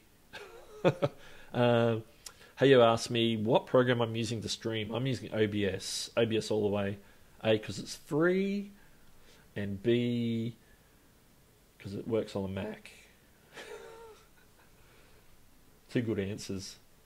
I've had a bit of experience with OBS, as I was talking about earlier in the stream, from when I was doing a bit of Minecraft gaming on Mixer. I was using OBS for that, so I'm used to it.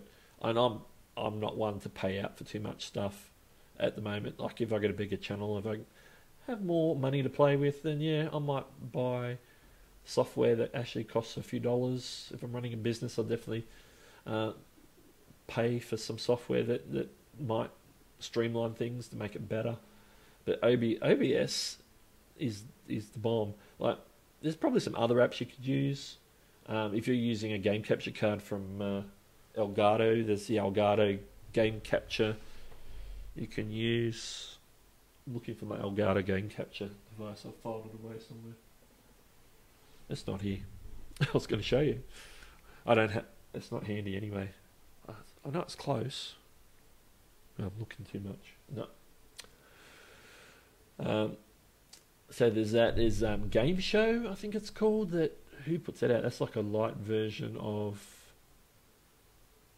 Does Wirecast put that out, or it's one of those, or is it Black Magic? It's one of those guys that put it out. This Game Show. It's sort of made for gamers, which you can also use on YouTube because obviously the whole YouTube gaming section, all that. I'm missing all the questions I need to get. One last question from Wolfgang. Oh, I just saw that. You're still here. Is it better to get iPad Pro or MacBook? Oh, that's a hard question.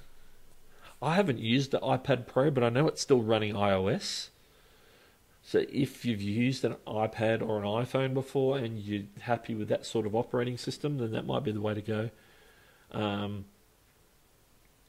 A MacBook is good if you want to do proper computing stuff, for website sort of access. Although websites on an iPad Pro wouldn't be a problem.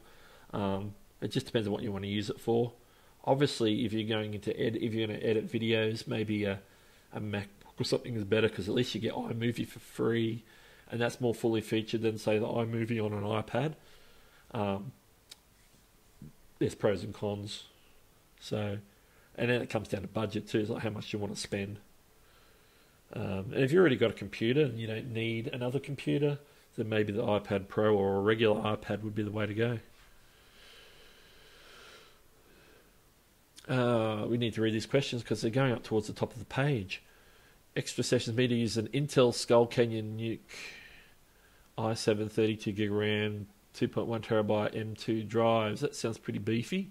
I'm liking that. Which is about the size of an external hard drive. Yeah, because those NICs are like those tiny, they're like little computers in a box. The only thing it probably doesn't have is a dedicated graphics card. I need to scroll the chat. It's moving too quick for me. That's a good problem to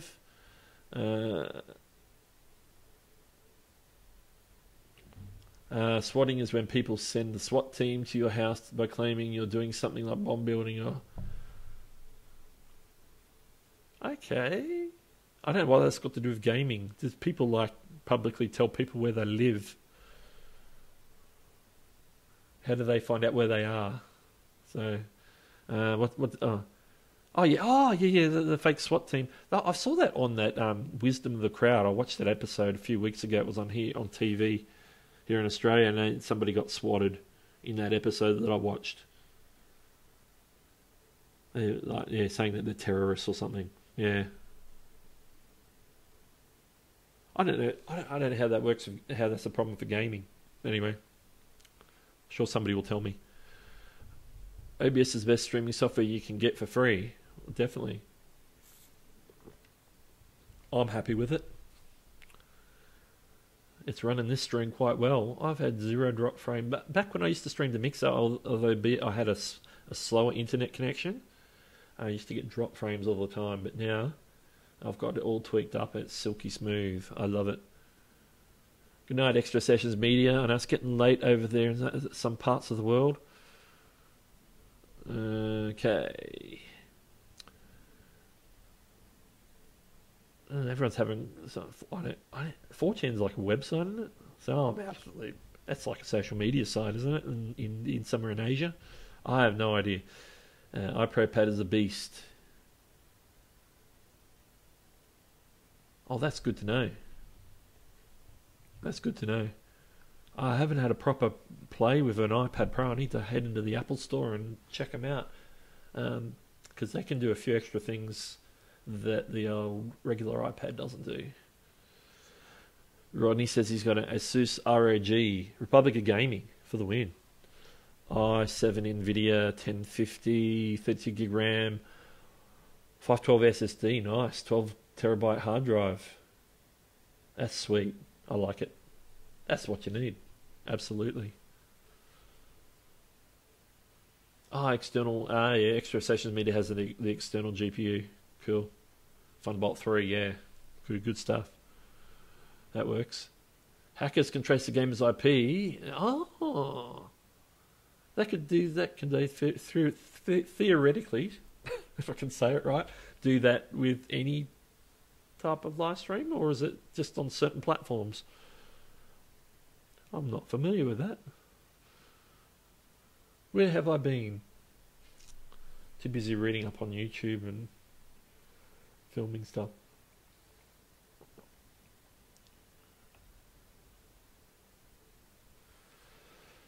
All sorts of wonderful things. This is definitely a hangout.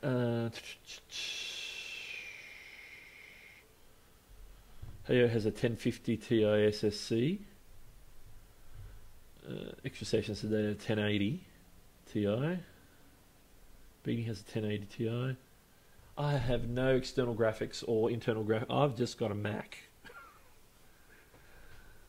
I've just got the inbuilt graphics card on my MacBook Air. And I believe my Mac Mini's the same. Nothing special here.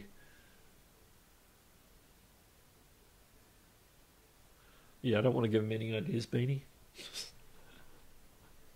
Don't swat me, please. I think it's bad enough getting raided on your stream with stupid raids. Like if it's a good raid, if they say, "Hey, we're raiding you. Hey, how's it going?" I'm all for that. But like on some of the gaming channels, but like that raid we had a couple of weeks ago on Nick's stream, I think Beanie, that was the day that you slept in. That raid, it was like they were just spamming the chat with a weird word or something. It wasn't even sort of identified as a raid, and it was really bizarre. So I was like, boom, boom, boom, boom, boom. I think it was mostly hide. I was hiding so many people in chat at the same time, and then I think a few of the other mods were sort of trying to jump in and help. It was crazy. It went on for like five to 10 minutes. And I don't think Dee knew what was going on either. That was interesting.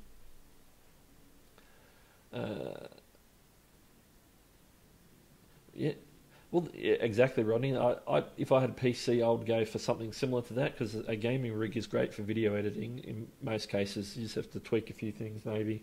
Obviously, um, your hard drives are the key, I reckon, for the video editing and your graphics card. Uh, but that's what I would do too. Get something similar. I think it's more of a Twitch thing. Yeah, Amazon need to crack on that. Come on, Amazon. Hey, you says, if I wanted to, I could get your address, phone number, and power usage from your stream IP. It's not hard with the right tools, but it's illegal. Oh, you probably wouldn't get my power usage because it's not connected to the internet yet. We've still got an old school meter on our house. But yeah, I see what you're saying.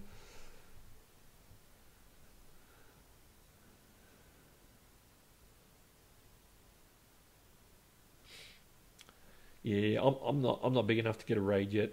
Especially this is my first proper stream on this particular channel, and I'm still not looking at the camera. Okay, we're down to Beanie Street. Yeah, I'm losing my words. Water. I know someone who did something like that to Owen's stream once, but it was only one person having 2 linked accounts, posting 3 times automatically.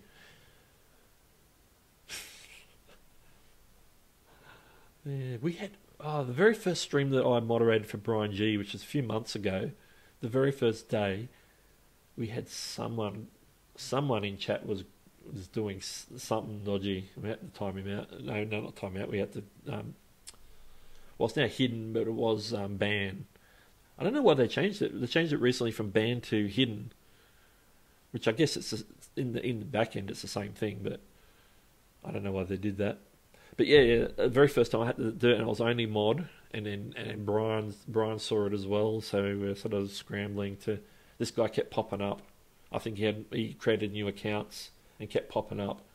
So, but after 10-15 minutes, I think he got the message because he was creating a lot of accounts.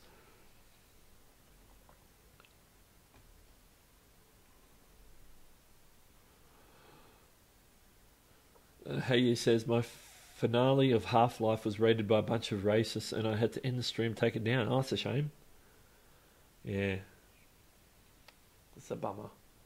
I take it you had the chat on the screen, so it's like, well, you know, I had to take the video down because people would see it.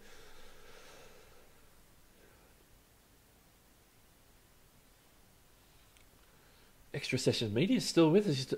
We time out spams left, right, centre, and vidIQ. Yeah, myself and Beanie mod for Nick Nimmin, and that's probably the main place we're constantly timing out people.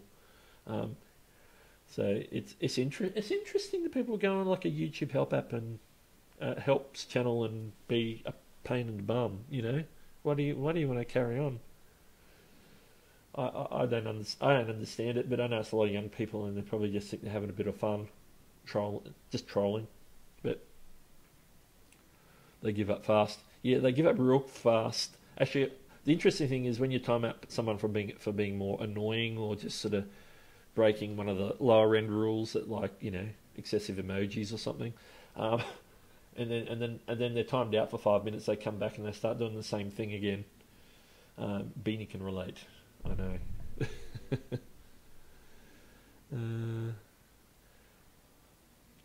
Trying to keep up with all the chat here and keeping a track of the different threads that we're discussing. Beanie says, I think someone was testing a view both on a view bot. Yeah, that was when I first came in the stream, and I looked and somebody mentioned that high amount of subscribers. So I looked down at the subscriber count, 700. It got up to like 800 and something, and then it started going down. So it's like, yeah, what's going on? And then they very rapidly, after a while, went back down to the normal level. It was like 60 to 100 viewers somewhere, and that was really odd. So yeah, I don't know how all that stuff works, but it's really odd. It's like someone can't be doing that manually. It has to be something automated too, or YouTube's back end system was just reporting everything wrong. That'd be the other reason. I'm guessing, just a guess.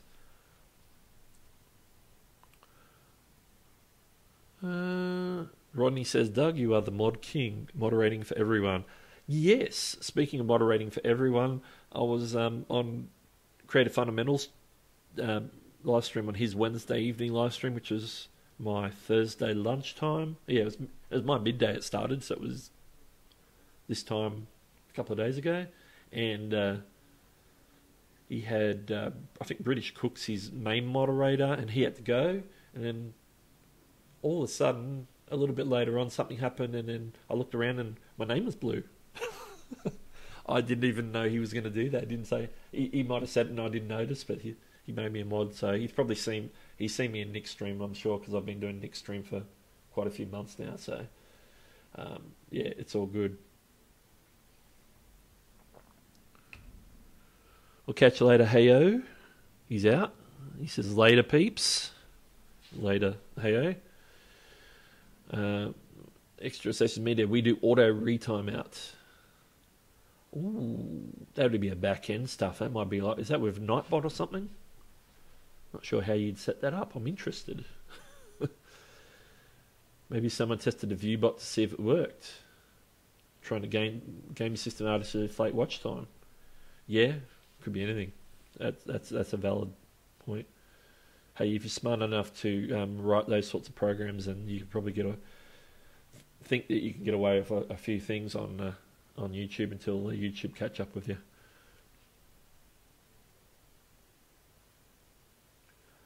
I wouldn't expect so. I'm reading Beanie's comment about, I hope they don't hit Brian's stream with a false watch time thing. I don't think they will, but yeah, I think he'll get it reversed pretty quick if they did. He would have some influence in getting that, because I know that happened to, not exactly the same thing, it happened to Jafita's movie blog or whatever. What's his channel called? He had a strike for something random, and so he lost his live stream privileges. But the appeal was reversed pretty quick, so that's good. All right, wow, we've been going for more than 2 hours, and that definitely came up as a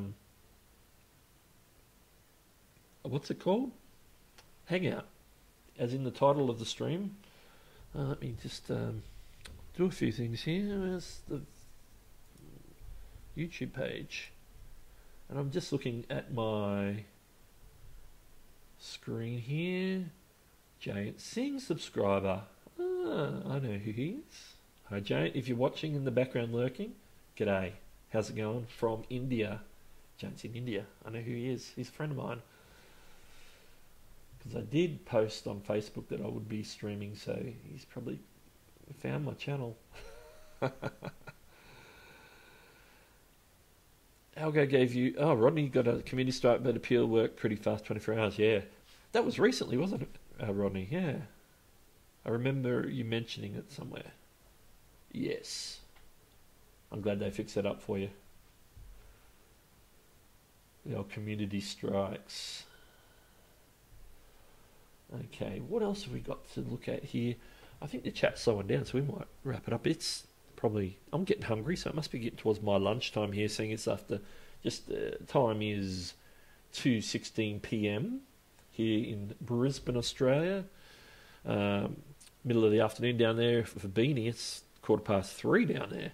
And getting pretty late in East Coast US now, so we've added a couple of hours onto what we were doing. So what's it? 11:15, I'm guessing?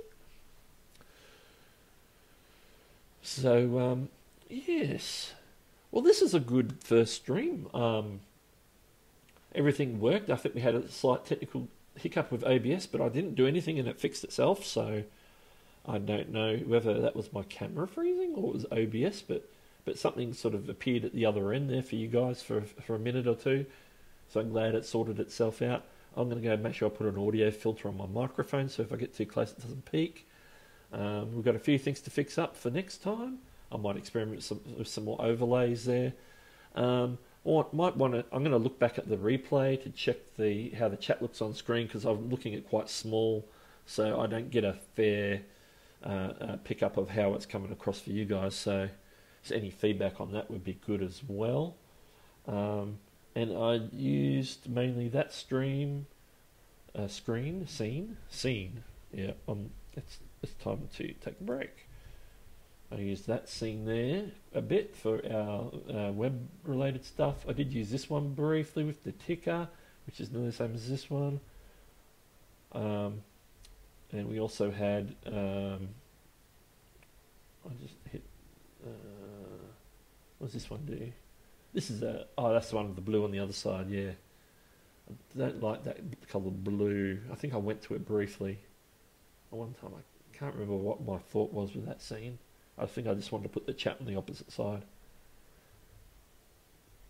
And the other camera with the chat, that's so I can just get over here and, yeah. That just depends on where I put my laptop cover. Let's go back. Back to the main camera, the C930E. And not looking too. I need to work on my set a bit. That's my other thing that I'm doing. I actually filmed on my gear to do a setup video, and then I moved it because I had it set up in my bedroom. I moved it back out to where I am now, and so I need to refilm it because it's in the wrong spot, the wrong setup. But I'll tweak it and I'll do something that looks better once everything's good. I was just going to go over everything, so probably going to say goodbye in just a second. Let's see what else we've got to play with here. See if anything else is having a lunchtime for Beanie for sure. I'm feeling the same. Beanie might have a nap. I'm thinking the same. It's raining and cool here in Brisbane today, so it's nice sleeping weather. In fact, both my adult children are sleeping at the moment, even though it's afternoon. So it's that weather. Well, Nathaniel, he was up all night gaming. So, and then my daughter's still asleep. She hasn't got up yet. It's the weather. It's sleeping weather. It's that sort of weather where you curl up with a blanket and a book or an iPad or a movie and do all that. I just keep looking at my monitor and not the camera. So I might work on camera position so I don't do that next time. Good stream later, Doug. Yeah, extra sessions. We'll catch you next time. He says there's a lag on the screen chat. I think there is definitely a delay because of the stream delay. That's normal. I think you see that in most streams, depending on what sort of latency you've got it set up for, where you are in the world, how quickly it streams out to people, all that sort of stuff. All right, any last words from anyone in the chat? I will give you 1 more minute to post your final thoughts, and then we'll wrap it up because I'm getting very peckish indeed. I'm going to eat some food, and I've gone through my water bottle too. One last thing.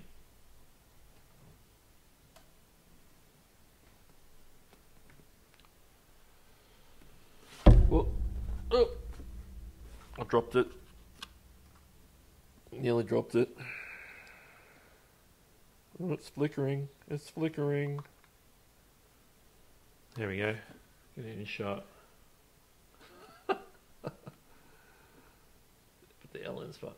I nearly dropped it and all the letters fell out. There we go. I should have had this on in the background the whole time. That's part of my set. I can change the words around. Cheap from Kmart. Tip for you, Beanie, if you want one of these, get from Kmart. Anyway, last final thoughts in the chat. Yep, cheerio for now is the last thoughts from Beanie. He's hungry. He wants to have something to eat, and I concur. And I would like to say we'll catch you next time, and I'm out.